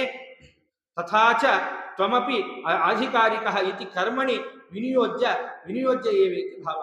ನೀನು ಯಾವ ಒಂದು ಅಧಿಕಾರಿ ವರ್ಗಕ್ಕೆ ಸೇರಿದ್ದಿ? ನೀನು ಜ್ಞಾನಯೋಗಕ್ಕೆ ಸೇರಿದವ ಅಲ್ಲ. ನೀನು ಇವ್ರಿಗೂ ಜ್ಞಾನ ಬೇಕು. ಹಿಂದೆ ಹೇಳಿದ್ವಲ್ಲ, ಎಂಥವರು ಕ್ಷತ್ರಿಯರು, ಹೇಗೆ ಅವರು ಯುದ್ಧವನ್ನು ಮಾಡಬೇಕು. ಕರ್ಮಯೋಗಿಗಳಿಗೂ ಪರಮಾತ್ಮನ ಜ್ಞಾನ ಇರಲೇಬೇಕು. ಆದರೆ ಜ್ಞಾನವನ್ನೇ ಮುಖ್ಯವನ್ನಾಗಿ ಇಟ್ಕೊಂಡು ಉದ್ಧಾರ ಆಗುವವರು ಸನಕಾದಿಗಳಪ್ಪ. ಅವರೊಂದು ಅಧಿಕಾರಿಗಳು. ಸರಿ, ನೀನು ಯಾವ ಅಧಿಕಾರಿಯಾಗಿ ಸೇರಿದ್ದಿ? ಈಗ ಏನು ಅಂದ್ರೆ ನನಗೆ ಬೇಕಾದ್ದು, ಈಗ ಪರಮಾತ್ಮ ಸೃಷ್ಟಿ ಮಾಡಬೇಕಾದ್ರೆ ಈ ಅಧಿಕಾರಿಯಾಗಿ ಇವನು ಸಾಧನೆಯನ್ನ ಮಾಡಿ ಮುಕ್ತಿಯನ್ನು ಹೊಂದಬೇಕು ಅಂತ ದೇವರು ಹಾಕಿರ್ತಾನೆ. ಆ ಅಧಿಕಾರ ಬಿಟ್ಟು ಇನ್ನೊಂದು ಅಧಿಕಾರಕ್ಕೆ ಹೋಗ್ಲಿಕ್ಕಾಗುತ್ತಾ? ಆಗಲ್ಲ. ಹಂಗ ಹೋದ್ರೇನೆ ನಮ್ಮ ಉದ್ಧಾರ ಆಗೋದು. ಅದರಿಂದ ಕೃಷ್ಣ ಪರಮಾತ್ಮ ಹೇಳಿದ, ನೋಡಪ್ಪ ಅರ್ಜುನ, ನೀನು ಕರ್ಮಯೋಗಿ ಆಗಿದ್ದಿ. ನಿಂದೇನು ಅಧಿಕಾರ ಅಂತಂದ್ರೆ ನೀನು ಕರ್ಮಗಳನ್ನು ಮಾಡಲೇಬೇಕು. ಹಿಂದೆ ನಿನ್ನೆ ಹೇಳಿದಂತೆ ಕ್ಷತ್ರಿಯಪ್ಪ ಯುದ್ಧ, ಅದನ್ನ ಇಟ್ಕೋಬೇಕು. ಏನು? ನೀನು ಕ್ಷತ್ರಿಯನಾಗಿದ್ದಿ, ನಿನ್ನ ಕರ್ಮ ಏನು? ಯುದ್ಧ. ನೀನು ಕರ್ಮಯೋಗಿ ಆದ್ದರಿಂದ ಅವರಂತೆ ನಾನು ಸನ್ಯಾಸ ತಗೊಂಡ್ಬಿಡ್ತೇನೆ, ಸನ್ಯಾಸ ತಗೊಂಡು ಜ್ಞಾನ ಮಾರ್ಗದಲ್ಲಿ ನಾನು ಉದ್ಧಾರವಾಗ್ತೇನೆ ಅಂತ ನೀನು ಹೇಳಲಿಕ್ಕೆ ಬರೋದಿಲ್ಲ. ಅಧಿಕಾರಿ ಭೇದ ಇರೋದ್ರಿಂದ ನೀನು ಯಾವ ಅಧಿಕಾರಿ ವರ್ಗಕ್ಕೆ ಸೇರಿದ್ದಿ ಅಂತಂದ್ರೆ ಕರ್ಮಯೋಗದಿಂದ ಯಾರು ಕರ್ಮಗಳನ್ನ ಆಚರಣೆ ಮಾಡಿ ಉದ್ಧಾರವನ್ನು ಹೊಂದುತ್ತಾರೋ ಆ ವರ್ಗಕ್ಕೆ ಸೇರಿದವ ನೀನು. ಅದರಿಂದ ನೀನು ಈ ಯುದ್ಧ ರೂಪವಾದಂತಹ ಕರ್ಮವನ್ನ ನೀನು ಆಚರಣೆ ಮಾಡಲೇಬೇಕು ಎನ್ನುವ ಮಾತನ್ನ ಕೃಷ್ಣ ಪರಮಾತ್ಮ ಹೇಳ್ತಕ್ಕಂಥವನಾಗ್ತಾನೆ. ಇಷ್ಟಾದ ಮೇಲೆ ಕರ್ಮತ್ಯಾಗವನ್ನ ಯಾವುದೇ ಕಾರಣಕ್ಕೂ ಮಾಡತಕ್ಕದ್ದಲ್ಲ. ಅಂದ್ರೆ ಕರ್ಮದಿಂದ ಚ್ಯುತರಾಗಬಾರದು ಅಂತ. ಈಗ ಎಷ್ಟೋ ಜನ ಇವತ್ತು ಆ ಸ್ಥಿತಿ ಬಂದಿದೆ ನಮಗೇನು ಅಂದ್ರೆ ಎಷ್ಟೋ ಜನ ಮದುವೆ ಮಾಡ್ಕೊಳ್ಳಲ್ಲ ಅಂತ ಹೇಳ್ತಾ ಇದ್ದಾರೆ. ಯಾಕಂದ್ರೆ ಬ್ರಹ್ಮಚರ್ಯ ಅನ್ನೋದು ಕಲಿಯುಗದಲ್ಲಿ ದೀರ್ಘ ಬ್ರಹ್ಮಚರ್ಯ ಬಹಳ ನಿಷಿದ್ಧ, ಇರಬಾರದು ಅಂತ. ಅದರಿಂದ ಗೃಹಸ್ಥಾಶ್ರಮಕ್ಕೆ ಬರಲೇಬೇಕು, ಗೃಹಸ್ಥಾಶ್ರಮಕ್ಕೆ ಬರಲ್ಲ ಅಂತ ಹೇಳ್ತಾ ಇದ್ದಾರೆ. ಅವರೆಲ್ಲರೂ ಕೂಡ ಕರ್ಮಚ್ಯುತರೆ ನನ್ನ ದೃಷ್ಟಿಯಲ್ಲಿ. ಯಾಕೆ ಅಂತಂದ್ರೆ ಆ ಜವಾಬ್ದಾರಿಗಳನ್ನ, ಆ ಕರ್ತವ್ಯಗಳನ್ನ ತಗೊಂಡು ಇರ್ಲಿಕ್ಕೆ ಭಯ, ಅದಾಗಬಾರದು ಯಾವತ್ತೂ ಕೂಡ. ಅದೇ ಕರ್ತವ್ಯಚ್ಯುತಿ ಅಂತ ಹೇಳ್ತಾ ಇರೋದು. ಆದ್ರಿಂದ ದೀರ್ಘ ಬ್ರಹ್ಮಚರ್ಯನ್ನು ನಿಷಿದ್ಧ ಮಾಡಿದ್ದಾರೆ ಅಂದ್ರೆ ಗೃಹಸ್ಥಾಶ್ರಮಕ್ಕೆ ಬರಲೇಬೇಕು. ಗೃಹಸ್ಥಾಶ್ರಮಕ್ಕೆ ಬಂದ ಮೇಲೆ ವಿಹಿತವಾದಂತಹ ಕರ್ಮಗಳನ್ನ ಮಾಡಲೇಬೇಕು. ಕರ್ಮತ್ಯಾಗ ಅಸಾಧ್ಯ. ಯಾವತ್ತೂ ಕೂಡ ಕರ್ಮತ್ಯಾಗವನ್ನ ಮಾಡಬಾರದು. ಪೋಷಣೆ, ಹೆಂಡತಿ ಮಕ್ಕಳ ಪೋಷಣೆ, ತಂದೆ ತಾಯಿಂದರ ಪೋಷಣೆ, ಸಜ್ಜನರ ಪೋಷಣೆ, ಜ್ಞಾನಿಗಳ ಪೋಷಣೆ, ಅವರ ಆಶೀರ್ವಾದ, ಇದೆಲ್ಲವೂ ಗೃಹಸ್ಥನ ಕರ್ತವ್ಯ. ಆದ್ರಿಂದ ಇದೆಲ್ಲದರಿಂದ ನಾವು ವಂಚಿತರಾಗಬಾರದು. ಅದಕ್ಕೋಸ್ಕರ ನಮ್ಮ ಕರ್ತವ್ಯಗಳನ್ನ ನಾವು ಆಚರಣೆ ಮಾಡಲೇಬೇಕು. ಇವತ್ತು ಆ ಸ್ಥಿತಿ ಬಂದಿದೆ ಸಮಾಜದಲ್ಲಿ, ಆದ್ರಿಂದ ಆ ಮಾತನ್ನ ಹೇಳಿದೆ. ಆದ್ರಿಂದ ನಹಿ ಕಶ್ಚಿತ್ ಕ್ಷಣಮಪಿ ಜಾತು ತಿಷ್ಠತ್ಯ ಕರ್ಮ ಕೃತೆ ಕಾರ್ಯತೆ ಶವಶಃಕರ್ಮ ಸರ್ವ ಪ್ರಕೃತಿ ಗುಣೈ. ಏನು ಹೇಳ್ತಾ ಇದ್ದಾನೆ ಕೃಷ್ಣ? ಸಾಮಾನ್ಯವಾಗಿ ಎಲ್ಲ ಜನರಾಗಲಿ ಅಥವಾ ಯಾವುದೇ ರೀತಿಯ ಪಂಡಿತರಾಗಲಿ, ಇಲ್ಲಿ ಪಂಡಿತರಾಗ್ಬಿಟ್ಟಿದ್ದಾರೆ ಅಂದ್ರೆ ಅವರೇನೋ ಭಾರಿ ಅಧ್ಯಯನ ಮಾಡಿದ್ದಾರೆ ಅಂತಿಲ್ಲ. ಯಾಕೆ ಅಂದ್ರೆ ಒಂದು ಮಾತನ್ನು ಹೇಳ್ತೀನಿ, ಅಧ್ಯಯನ ಮಾಡಿದ್ದೇವೆ ನಾವು ಅನ್ಕೊಂಡಿರ್ತೇವೆ, ಪೂರ್ಣ ಅಧ್ಯಯನ ನಮ್ಮಿಂದನೂ ಆಗಿರಲ್ಲ. ಅಧ್ಯಯನ ಮಾಡಿದಂತೆ ನಾಟಕವಾಗಿರ್ತದೆ ಅಷ್ಟೇ. ಆದ್ರಿಂದ ಅಧ್ಯಯನ ಮಾಡಿದವರಿಗೂ ಸೇರಿ ಕೃಷ್ಣ ಪರಮಾತ್ಮ ಹೇಳ್ತಾ ಇದ್ದಾನೆ. ಸಾಮಾನ್ಯ ಜನರಿಗೂ ಹೇಳ್ತಾ ಇದ್ದಾನೆ, ಅಧ್ಯಯನ ಮಾಡಿದಂತಹ ವ್ಯಕ್ತಿಗೂ ಸೇರಿಸಿ ಇಲ್ಲಿ ಕೃಷ್ಣ ಪರಮಾತ್ಮ ಹೇಳ್ತಾ ಇದ್ದಾನೆ. ಅದೇ ಮಾತನ್ನು ಕೃಷ್ಣ ಪರಮಾತ್ಮ ಇಲ್ಲಿ ಆಡಿದ. ಆದ್ರಿಂದ ಸಾಮಾನ್ಯ ಜನರಾಗಲಿ ಅಥವಾ ಚೆನ್ನಾಗಿ ಅಧ್ಯಯನ ಮಾಡಿದಂತಹ ವಿದ್ವಾಂಸರಾಗಲಿ ಯಾರೇ ಆಗಲಿ, ಯಾವುದೇ ಅವಸ್ಥೆಯಲ್ಲಿಯೂ ಕೂಡ ಕ್ಷಣ ಕಾಲವೂ ಕೂಡ ಕರ್ಮವನ್ನ ಮಾಡದೇ ಇರಲಿಕ್ಕೆ ಸಾಧ್ಯವೇ ಇಲ್ಲ. ಪ್ರತಿಯೊಬ್ಬ ವ್ಯಕ್ತಿ ಪ್ರತಿ ಕ್ಷಣದಲ್ಲೂ ಒಂದು ಕರ್ಮವನ್ನ ಮಾಡ್ತಾನೆ ಇರ್ತಾನೆ. ಹೇಳ್ತಾರಲ್ಲ, ಕ್ಷಣ ಕ್ಷಣಕ್ಕೂ ಏನೋ ಒಂದು ಮಾಡಿ ಏನೋ ಒಂದು ಗಂಟು ಹಾಕೋತಿರ್ತೀಯ ಅಂತ. ಹಾಗೆ ಯಾವುದೋ ಒಂದು ಕರ್ಮವನ್ನ ಮಾಡ್ತಾನೆ ಇರ್ತಾನೆ. ನಾನು ಕರ್ಮ ಮಾಡಲ್ಲ ಅಂತ ಬಾಯಲ್ಲಿ ಆಡ್ತೇವೆ, ಆದ್ರೆ ಪ್ರತಿ ಕ್ಷಣಕ್ಕೂ ಕೂಡ ನಮ್ಮಿಂದ ಒಂದು ಕರ್ಮ ನಡೀತಾನೇ ಇರುತ್ತೆ.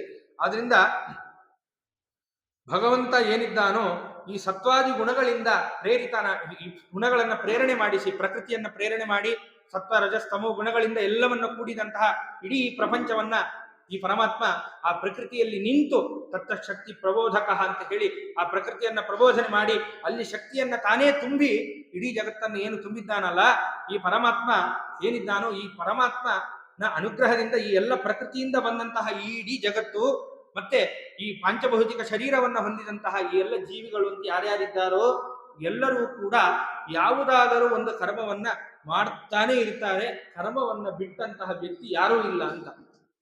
ಹಾಗಾದ್ರೆ ಸೃಷ್ಟಿಯಾಗುವ ಮುಂಚೆ ಹೇಗೆ ಅಂತ ಒಂದು ಪ್ರಶ್ನೆ.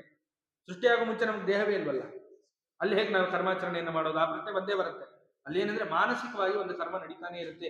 ಅಸೃಜಾವಸ್ಥೆಯಲ್ಲಿದ್ರೂ ಮಾನಸಿಕವಾದ ಒಂದು ಕರ್ಮ ನಮ್ಗೆ ನಡೀತಾನೆ ಇರುತ್ತೆ. ಅಸೃಜಾವಸ್ಥೆಯಲ್ಲಿದ್ದಾಗ ಪರಮಾತ್ಮ ಕಾರುಣ್ಯ ಮಾಡಿ ಯಾವುದೋ ಒಂದು ಚಿಕ್ಕ ಕರ್ಮವನ್ನ ಮುಂದಿಟ್ಟುಕೊಂಡು ನಮಗೆ ಸೃಷ್ಟಿಗೆ ತಂದು, ಅನೇಕ ಕರ್ಮಗಳಿದೆ ಅದನ್ನೆಲ್ಲ ನೋಡಿದ್ರೆ ಸೃಷ್ಟಿಗೆ ಬರಬಾರದು, ನಾವು ಅಷ್ಟು ಪಾಪಗಳನ್ನು ಮಾಡಿರ್ತೇವೆ.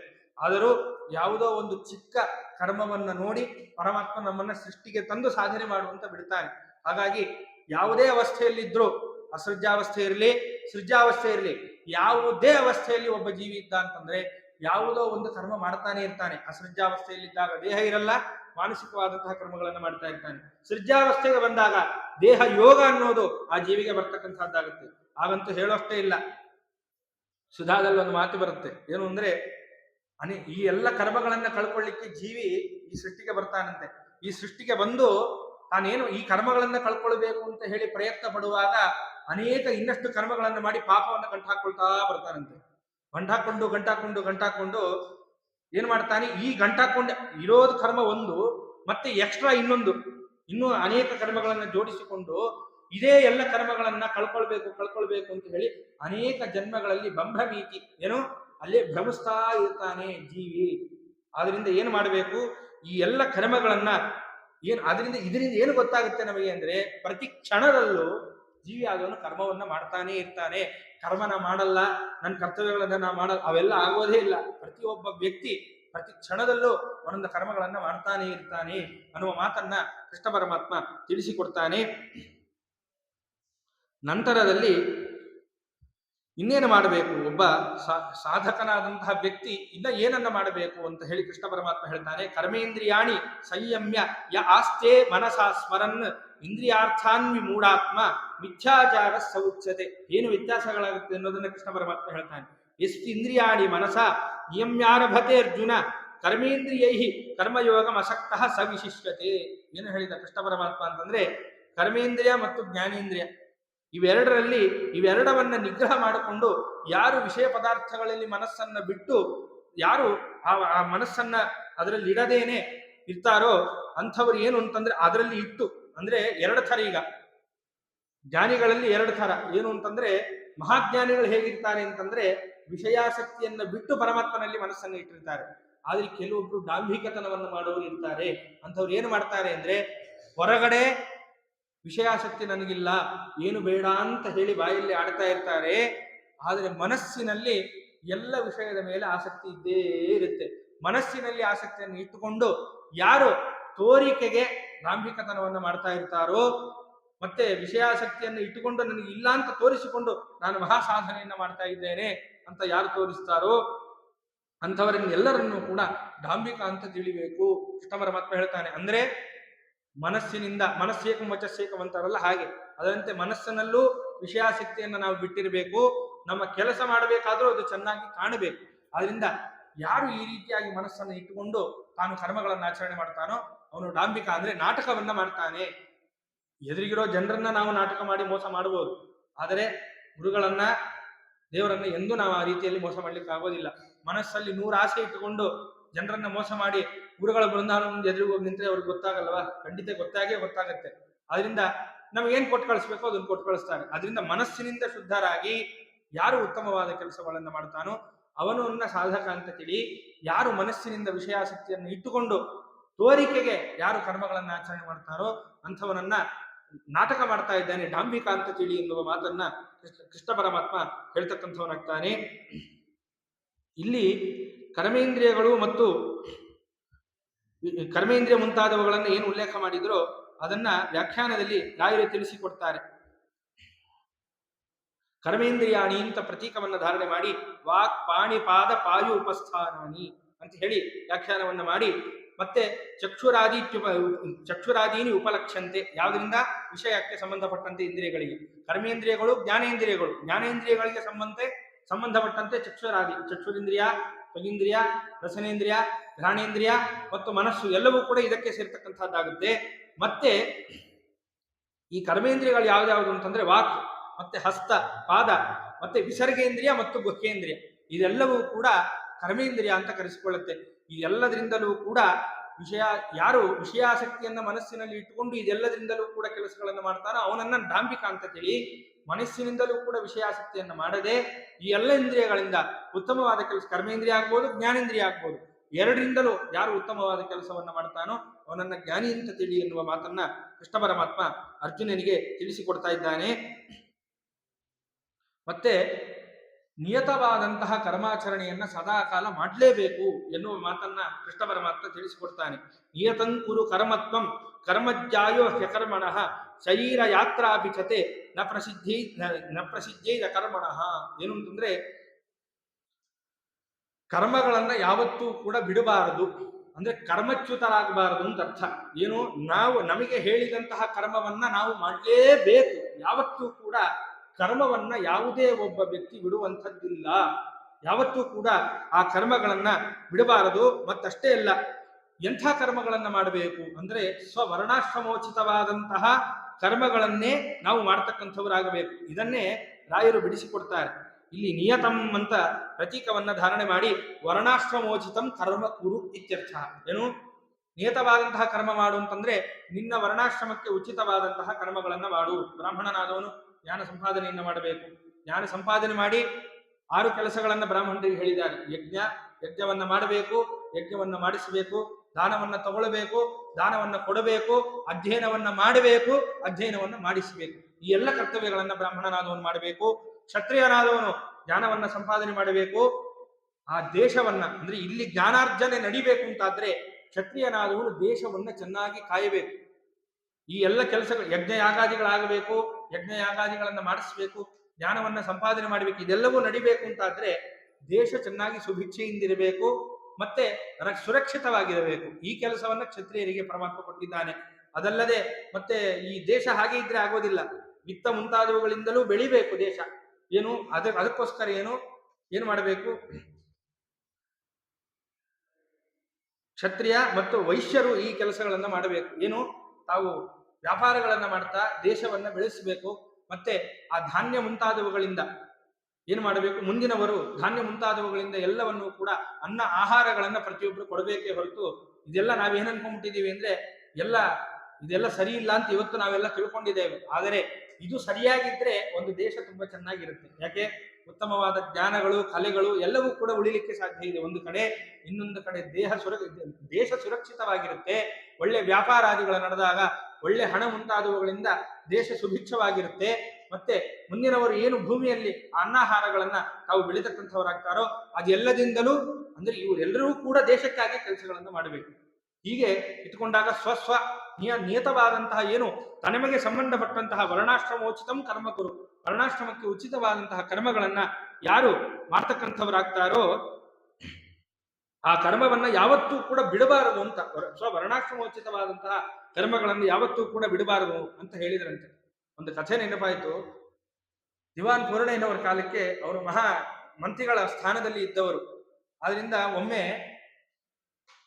ಅವರ ಹತ್ರ ಒಬ್ಬ ಅಡಿಗೆಯವನಿದ್ದಂತೆ. ಅವ್ರು ಯಾವುದೇ ಊರಿಗೆ ಹೋದರೂ ಕೂಡ ಅಡಿಗೆಗೆ ಮುಂತಾದವುಗಳನ್ನ ಅಡಿಗೆಯವರನ್ನ ಎಲ್ಲರನ್ನು ಇಟ್ಟುಕೊಂಡು ಹೋಗಬೇಕು. ಸಂಚಾರ ಮಾಡಿ ಮಾಡಿ ಮಾಡಿ ಎಲ್ಲ ದೇಶದ ಇಡೀ ಕರ್ನಾಟಕ ದೇಶ ಏನಿದೆಯೋ ಅದರ ಪರಿಸ್ಥಿತಿಗಳೇನು ಎಲ್ಲವನ್ನು ನೋಡಿಕೊಂಡು ಸುಧಾರಣೆ ಮಾಡುವಂತಹ ಜವಾಬ್ದಾರಿ ಅವರ ಮೇಲಿತ್ತು. ಒಮ್ಮೆ ಹೀಗೆ ಹೋಗಬೇಕಾದ್ರೆ ಅವರ ಅಡಿಗೆಯವನಿಗೆ ಏನಾಯ್ತಂತೆ, ಅವರ ತಂದೆಯ ಶ್ರಾದ್ದ ಬಂತಂತೆ. ಶ್ರಾದ್ದ ಬಂದಾಗ ಆ ಅಡಿಗೆಯವನು ಹೇಳ್ಕೊಂಡಂತೆ, ಸ್ವಾಮಿ ಪೂರ್ಣಯ್ಯನವರೇ, ನಮ್ಮ ತಂದೆ ಶ್ರಾದ್ದ ಬಂದಿದೆ, ಅದರಿಂದ ಶ್ರಾದ್ದವನ್ನ ಮಾಡಬೇಕು, ಏನ್ ಮಾಡ್ಲಿ ನನಗೂ ಗೊತ್ತಾಗ್ತಾ ಇಲ್ಲ ಅಂತ ಹೇಳಿದರೆ ಪೂರ್ಣಯ್ಯನವರು ಹೇಳಿದ್ರಂತೆ, ನೋಡಪ್ಪ, ಒಬ್ಬ ಬ್ರಾಹ್ಮಣನನ್ನು ನೀನು ಕರ್ಕೊಂಡು ಬಾ, ಮಿಕ್ಕಿದೆಲ್ಲ ನಾನು ವ್ಯವಸ್ಥೆ ಮಾಡ್ತೇನೆ ಎಂದ್ರಂತೆ. ಆಯ್ತು ಅಂತ ಹೇಳಿ ಒಬ್ಬ ಬ್ರಾಹ್ಮಣನನ್ನ ಅಲ್ಲಿ ಹುಡುಕಿ ಒಬ್ಬ ಬ್ರಾಹ್ಮಣನನ್ನ ಆ ಅಡಿಗೆಯನ್ನು ಕರ್ಕೊಂಡು ಬಂದ್ರೆ ತತ್ ಕ್ಷಣದಲ್ಲಿ ಅವ್ರು ಏನ್ ಮಾಡಿದ್ರಂತೆ, ಅವರ ಹತ್ರ ಇದ್ದ ದರ್ಬೆ ಮುಂತಾದವುಗಳನ್ನ ತೆಗೆದು ತಮಗಿದ್ದಂತಹ ಕೋಟ ಮುಂತಾದವುಗಳನ್ನ ತೆಗೆದರೆ ಒಳಗಡೆ ಅದೇ ಕರಿ ಮಡಪಂಚನೆ ನಮ್ಮ ಬ್ರಾಹ್ಮಣರಿಗೆ ಇರೋದೇನೆ. ಆದ್ರಿಂದ ನಾನು ಒಬ್ಬ ಬ್ರಾಹ್ಮಣನೇಪ್ಪ, ನಾನು ದಿವಾನನಾಗಿರ್ಬೋದು, ಆದ್ರೆ ನಾನು ಬ್ರಾಹ್ಮಣನಾಗಿ ಇದ್ದವನು. ನನ್ನ ಕರ್ತವ್ಯ ಏನು ಅಂದ್ರೆ ನಿಜವಾದ ಸಂಪಾದನೆ ಇದು, ಏನು ಈ ತರ ಮಾಡಿಸೋದು ಯಜ್ಞ, ಇದು ಪಿತೃಯಜ್ಞ, ಇದನ್ನ ಮಾಡಿಸೋದ್ರಿಂದ ನಾ ಏನ್ ಸಂಪಾದನೆ ಮಾಡ್ತೀನೋ ಇದೇ ನನ್ನ ನಿಜವಾದ ಸಂಪಾದನೆ. ಆದ್ರಿಂದ ನಾನು ಬ್ರಾಹ್ಮಣ ನಾನೇ ಮಾಡಿಸ್ತೇನೆ. ಒಬ್ಬ ಬ್ರಾಹ್ಮಣ ನಾನು, ಇನ್ನೊಬ್ಬ ಬ್ರಾಹ್ಮಣ ಏನು ನೀನ್ ಕರ್ಕೊಂಡ್ ಬಂದಿದ್ವಿ ಅವರು ಅಂತ ಹೇಳಿ ಅವರೇ ಅವತ್ತು ಶ್ರಾದ್ದವನ್ನು ಮಾಡಿಸಿ ಎಲ್ಲ ಭೋಜನ ಮುಂತಾದವುಗಳನ್ನು ಮಾಡಿಸಿದ್ರು ಅಂತ. ಅಂದ್ರೆ ಯಾವತ್ತೂ ಕೂಡ ಸ್ವಕರ್ಮಗಳನ್ನು ಬಿಡಬಾರದು ಅನ್ನೋದಕ್ಕೆ ಈ ಉದಾಹರಣೆಯನ್ನೇ ಕೊಟ್ಟೆ. ಪರಮಾತ್ಮ ಅದನ್ನೇ ಹೇಳ್ತಾ ಇರೋದು, ನೀ ಎಲ್ಲೇ ಇರು, ಹೇಗೆ ಇರು, ನಿನ್ನ ಕರ್ಮ ಏನಿದೆಯೋ, ಸ್ವಭೀತವಾದಂತಹ ಕರ್ಮ ಏನಿದೆಯೋ ಅದನ್ನು ಯಾವತ್ತೂ ಕೂಡ ಬಿಡಬೇಡ, ಯಾವತ್ತೂ ಕೂಡ ಬಿಡಬಾರದು ಅನ್ನೋದನ್ನ ಕೃಷ್ಣ ಪರಮಾತ್ಮ ತಿಳಿಸಿಕೊಡ್ತಾ ಇದ್ದಾನೆ. ಕಿಂಚ ಅಕರ್ಮಣ ಕರ್ಮ ಅಕುರ್ವತಃ ತೇ ತವ ಶರೀರ ಯಾತ್ರಾಪಿ ದೇಹ ಹಾನಿರ್ವಾಹೋಪಿ ದೇಹ ನಿರ್ವಾಹೋಪಿ ಪ್ರಸಿದ್ಧೈ ಇತ್ಯರ್ಥಃ. ಏನು ಅಂತಂದ್ರೆ, ಯಾಕೆ ಕರ್ಮಗಳನ್ನ ಮಾಡಬೇಕು ಅಂತಂದ್ರೆ ನಿನ್ನ ಸ್ವದೇಹ ನಿರ್ವಾಹವೇ ಆಗೋದಿಲ್ಲ ಅಂತ ಅರ್ಥ. ಈಗ ಬ್ರಾಹ್ಮಣನಾದಂಥವನು ತನ್ನ ಕರ್ತವ್ಯಗಳನ್ನ ತಾನು ಮಾಡಲಿಲ್ಲ ಅಂತ ಆದ್ರೆ ಅವನು ಬದುಕಲಿಕ್ಕೆ ಏನು ಬೇಕೋ ಅದು ಸಿಗಲ್ಲ. ಬದುಕಲಿಕ್ಕೆ ಏನು ಬೇಕೋ ಅದು ಸಿಗ್ಲಿಲ್ಲ ಅಂತಂದ್ರೆ ತನ್ನ ಸ್ವದೇಹ ನಿರ್ವಾಹ ಆದ್ರೂ ಹೇಗಾಗುತ್ತೆ? ಆಗೋದಿಲ್ಲ. ಅಂದ್ರೆ ಒಬ್ಬ ಬ್ರಾಹ್ಮಣನಾದವನು ಇದರಲ್ಲೇ ಬದುಕಬೇಕು. ಇನ್ನೊಬ್ಬನಾದವನು ತನಗೆ ಉಚಿತವಾದಂತಹ ಏನು ಕೆಲಸಗಳಿದೆಯೋ ಅದನ್ನ ಮಾಡಿದಾಗ ಅದರಲ್ಲಿ ಪರಮಾತ್ಮ ಪ್ರೀತನಾಗಿ ಏನನ್ನ ಕೊಡ್ತಾನೋ ಅದರಿಂದ ತಾನು ಬದುಕಬೇಕು. ಈ ಕರ್ಮಗಳನ್ನೇ ನಾವು ಮಾಡಲಿಲ್ಲ ಅಂತ ಆದ್ರೆ ಪ್ರೀತನಾದ ಪರಮಾತ್ಮ ಏನನ್ನು ಕೊಡೋದಿಲ್ಲ. ಪರಮಾತ್ಮ ಪ್ರೀತನೇ ಆಗೋದಿಲ್ಲ, ಏನನ್ನು ಕೊಡೋದಿಲ್ಲ. ಏನನ್ನು ಕೊಡ್ಲಿಲ್ಲ ಅಂತ ಆದ್ರೆ ದೇಹ ನಿರ್ವಾಹ ಆಗುವುದು ಕೂಡ ಬಹಳ ಕಷ್ಟವಾಗುತ್ತೆ. ಅದಕ್ಕೋಸ್ಕರವೇ ಕರ್ಮವನ್ನು ಬಿಡಬಾರದು. ಅಂತದೋಗತ್ವಾ ಕರ್ಮವನ್ನ ಬಿಟ್ರೆ ಸಮಾಜಕ್ಕೂ ಹಾನಿ ಇದೆ. ಒಬ್ರು ಕಥೆ ಹೇಳ್ತಾ ಇದ್ರು, ಏನು ಅಂದ್ರೆ, ನೀನು ಒಂದು ದಾರಿಯಲ್ಲಿ ನಡ್ಕೊಂಡು ಹೋಗಬೇಕಾದ್ರೆ ಒಂದಿಷ್ಟು ಗುಡ್ಡೆ ಕೆಂಡ ಇತ್ತು ಅಂತ ಆದ್ರೆ ನೀ ಹೇಗೆ ಹೋಗ್ತಿ ಅಂತ ಕೇಳಿದ್ರು. ಪಕ್ಕದಿಂದ ಹೋಗ್ತೇನೆ. ಅದೇ ಇಜ್ಜಿಲಿದ್ರೆ ಏನ್ ಮಾಡ್ತಿ ಅಂತಂದ್ರೆ ಒದ್ದು ಹೋಗ್ತಿ, ಹೌದಾ? ಇಜ್ಜಿಲು ಕೆಳಗಡೆ ಒಂದಿಷ್ಟು ಬಿದ್ದಿದ್ರೆ ಏನ್ ಅಡ್ಡ ಇದೆ ಅಂತ ಹೇಳಿ ಒದ್ದು ಹೋಗ್ತಿ. ಇವತ್ತು ಬ್ರಾಹ್ಮಣರ ಸ್ಥಿತಿ ಹಾಗಾಗಿದೆ ಅಂತ. ಹಿಂದೆ ಒಳ್ಳೆ ಕೆಂಡದಂತೆ ನಿಗಿ ಇರ್ತಾ ಇದ್ರು, ಯಾರೋ ನಮ್ಮ ಹತ್ರ ಬರ್ತಾ ಇರ್ಲಿಲ್ಲ, ಪಕ್ಕದಿಂದ ಹೋಗ್ತಾ ಇದ್ರು. ಇವತ್ತು ಸ್ವವಿಹಿತವಾದಂತಹ ಕರ್ಮಗಳನ್ನೆಲ್ಲ ನಾವು ಬಿಟ್ಟು ಕೂತಿದ್ದೇವೆ. ಆದ್ರಿಂದ ನಮ್ಗೇನಾಗಿದೆ? ಇಜ್ಜಲಾದಂಗೆ ಆಗಿದೀವಿ, ಅದಕ್ಕೆ ಎಲ್ಲರೂ ಒದ್ದೋಗ್ತಾ ಇದ್ದಾರೆ ಅಂತ. ಅಂದ್ರೆ ಸ್ವವಿಹಿತವಾದ ಕರ್ಮಗಳನ್ನ ಆಚರಣೆ ಮಾಡೋದ್ರಿಂದ ಸಮಾಜವು ನಮ್ಮ ಹತ್ರ ಸರಿಯಾಗಿರುತ್ತೆ, ಸಮಾಜವು ಚೆನ್ನಾಗಿರುತ್ತೆ. ಮತ್ತೆ ಆ ಕರ್ಮಗಳನ್ನು ಬಿಡದೇ ಇದ್ದಾಗ ನಮ್ಮ ದೇಹ ನಿರ್ವಾಹ ಮುಂತಾದವುಗಳು ಕೂಡ ಅದರಿಂದಲೇ ಆಗ್ತಕ್ಕಂಥದ್ದಾಗತ್ತೆ. ಈಗ ನಾವು ಈ ಕರ್ಮಗಳನ್ನೆಲ್ಲವೂ ಕೂಡ ಸ್ವವಿಹಿತವಾದಂತಹ ಕರ್ಮಗಳನ್ನು ಬಿಟ್ಟಾಗ ದೇಹ ನಿರ್ವಾಹವೂ ಆಗೋದಿಲ್ಲ, ಸಮಾಜಕ್ಕೆ ನಮ್ಮಿಂದ ಆಗಬೇಕಾದಂತಹ ಒಳ್ಳೆಯದು ಕೂಡ ಆಗೋದಿಲ್ಲ. ಇವತ್ತ್ಯಾಕೆ ಅತಿವೃಷ್ಟಿ ಅನಾವೃಷ್ಟಿ ಮುಂತಾದವುಗಳೆಲ್ಲ ಯಾಕೆ ಜಾಸ್ತಿ ಆಗ್ತಾ ಇದೆ ಅಂತಂದ್ರೆ ಯಜ್ಞ ಯಾಗಾದಿಗಳನ್ನ ಮಾಡಿ ಯಾರು ಅದನ್ನ ಚೆನ್ನಾಗಿ ಇಟ್ಕೊಳ್ಬೇಕಿತ್ತೋ ಅಲ್ಲಿ ವ್ಯತ್ಯಾಸಗಳಾಗಿವೆ. ಆದ್ರಿಂದಲೇ ಸ್ವವಿಹಿತವಾದಂತಹ ಕರ್ಮಗಳಲ್ಲಿ ಲೋಪ ಬರ್ತಾ ಇದೆ. ಆದ್ರಿಂದಲೇ ಸಮಾಜದಲ್ಲಿ ವ್ಯತ್ಯಾಸ ಎಲ್ಲವೂ ಕೂಡ ಆಗ್ತಾ ಇದೆ. ಆದ್ರಿಂದ ಯಾವತ್ತೂ ಕೂಡ ಸ್ವವಿಹಿತವಾದಂತಹ ಕರ್ಮವನ್ನ ಬಿಡಬಾರದು, ಕರ್ಮಲೋಪವನ್ನು ಮಾಡಬಾರದು. ಕರ್ಮವನ್ನ ಸದಾಕಾಲ ಏನೇನಿದೆಯೋ ಅದನ್ನೆಲ್ಲವನ್ನು ಮಾಡಲೇಬೇಕು. ಮಾಡಿದಾಗ್ಲೇ ನಿನ್ನ ಸ್ವದೇಹ ನಿರ್ವಾಹವು ಕೂಡ ಆಗ್ತಕ್ಕಂಥದ್ದಾಗತ್ತೆ ಅನ್ನುವ ಮಾತನ್ನ ಕೃಷ್ಣ ಪರಮಾತ್ಮ ಹೇಳ್ತಕ್ಕಂಥವನಾಗಿದ್ದಾನೆ. ಅದನ್ನು ರಾಘವೇಂದ್ರ ತೀರ್ಥ ಗುರು ಸಾರ್ವಭೌಮರು ವ್ಯಾಖ್ಯಾನ ಮಾಡಿಕೊಟ್ಟಿದ್ದಾರೆ. ಮುಂದೆ ಏನು ವಿಚಾರವನ್ನ ಹೇಳ್ತಾರೆ ಅಂತಂದ್ರೆ, ಈ ಯಜ್ಞ ಯಾಗಾದಿಗಳನ್ನು ಯಾರು ನಮಗೆ ತೋರಿಸಿಕೊಟ್ರು, ಯಾತಕ್ಕೋಸ್ಕರ ಕೊಟ್ಟರು, ಆ ಯಜ್ಞ ಯಾಗಾದಿಗಳಿಂದ ಮಾಡೋದ್ರಿಂದ ಜಗತ್ತಿನ ಚಕ್ರ ಹೇಗಿರ್ತದೆ. ಯಾಕೆಂದ್ರೆ ಸಂಕ್ಷೇಪವಾಗಿ ಒಂದು ಮಾತಲ್ಲಿ ಹೇಳ್ತೇನೆ. ಇವತ್ತು ಯಜ್ಞ ಯಾಗಾದಿಗಳನ್ನ ನಾವು ಮಾಡಿದಾಗ ಆ ಯಜ್ಞ ಯಾಗಾದಿಗಳಿಂದ ಆಯಾಯ ಆಹುತಿ ಆಯಾಯ ದೇವತೆಗಳಿಗೆ ಸಿಕ್ಕಿ ಏನಾಗ್ತದೆ ಅಂದ್ರೆ ಸಕಾಲಕ್ಕೆ ಮಳೆ ಮುಂತಾದವುಗಳಾಗುತ್ತೆ.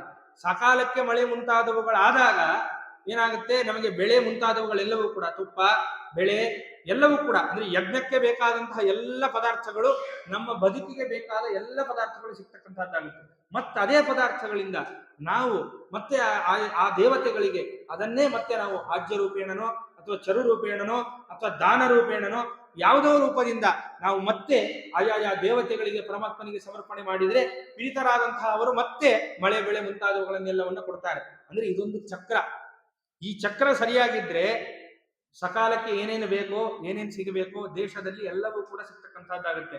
ಈ ಚಕ್ರ ಸರಿಯಾಗಿರಬೇಕು ಅಂತಾದ್ರೆ ಯಜ್ಞ ಯಾಗಾದಿಗಳು, ಸ್ವವಿಹಿತವಾದಂತಹ ಕರ್ಮಗಳು ಎಲ್ಲವೂ ಕೂಡ ಸರಿಯಾಗಿದ್ದಲ್ಲಿ ಈ ಚಕ್ರ ಸರಿಯಾಗಿರುತ್ತೆ. ಈ ಚಕ್ರ ಸರಿಯಾಗಿದ್ದಾಗ ಸಕಾಲಕ್ಕೆ ಮಳೆ, ಸಕಾಲಕ್ಕೆ ಬೆಳೆ, ತುಪ್ಪ, ಹಾಲು, ಪದಾರ್ಥಗಳು ಎಲ್ಲವೂ ಕೂಡ ಚೆನ್ನಾಗಿ ಸಮೃದ್ಧವಾಗಿರುತ್ತೆ. ಇದು ಸಮೃದ್ಧವಾಗಿದ್ದಾಗ ಇದರಿಂದ ಯಜ್ಞ ಯಾಗಾದಿಗಳು, ಆ ಯಜ್ಞ ಯಾಗಾದಿಗಳಿಂದ ಮತ್ತೆ ದೇವತೆಗಳ ಪ್ರೀತಿ, ಆ ದೇವತೆಗಳ ಪ್ರೀತಿಯಿಂದ ಸಕಾಲಕ್ಕೆ ಮಳೆ ಬೆಳೆ ಮುಂತಾದವುಗಳು, ಮತ್ತೆ ಅದರಿಂದ ಯಜ್ಞ ಯಾಗಾದಿಗಳು ಅವರ ಪ್ರೀತಿ. ಈ ಚಕ್ರ ಏನಿದೆಯೋ ಇದು ಚೆನ್ನಾಗಿರುತ್ತೆ ಅನ್ನುವ ಮಾತನ್ನ ಕೃಷ್ಣ ಪರಮಾತ್ಮ ಮುಂದೆ ಹೇಳ್ತಕ್ಕಂಥವನಾಗ್ತಾನೆ ಅಂತ ಹೇಳ್ತಾ ಈ ಎಲ್ಲ ವಿಷಯವನ್ನ ಕೃಷ್ಣ ಪರಮಾತ್ಮ ಶ್ಲೋಕ ರೂಪದಲ್ಲಿ ಹೇಗೆ ತಿಳಿಸಿಕೊಟ್ಟಿದ್ದಾನೆ, ರಾಯರು ಇದಕ್ಕೆ ಏನೇನು ವ್ಯಾಖ್ಯಾನವನ್ನು ಮಾಡಿದ್ದಾರೆ, ಎಲ್ಲ ವಿಚಾರಗಳನ್ನ ನಾಳೆ ದಿವಸ ನಾವು ಕೇಳೋಣ ಅಂತ ಹೇಳ್ತಾ ಇವತ್ತಿನ ದಿನ ಏನು 2 ಮಾತುಗಳನ್ನು ಹೇಳಿದ್ದೇನೋ ಅದರಿಂದ ಅಸ್ಮತ್ ಗುರುವಂತರ್ಗತ ರಾಘವೇಂದ್ರ ತೀರ್ಥ ಗುರುವಂತರ್ಗತ ಭಾರತೀಯ ರಮಣ ಮುಖ್ಯ ಪ್ರಾಣಾಂತರ್ಗತನಾದಂತಹ ಆ ಕೃಷ್ಣ ಪರಮಾತ್ಮನಲ್ಲಿ ಈ 2 ಮಾತುಗಳನ್ನ ನಾನು ಸಮರ್ಪಣೆ ಮಾಡ್ತೇನೆ. ಶ್ರೀಕೃಷ್ಣಾರ್ಪಣಮಸ್ತು, ಶ್ರೀ ಮಧ್ವೇಶಾರ್ಪಣಮಸ್ತು. ನಾಳೆ ಮಾಮೂಲಿ 6:45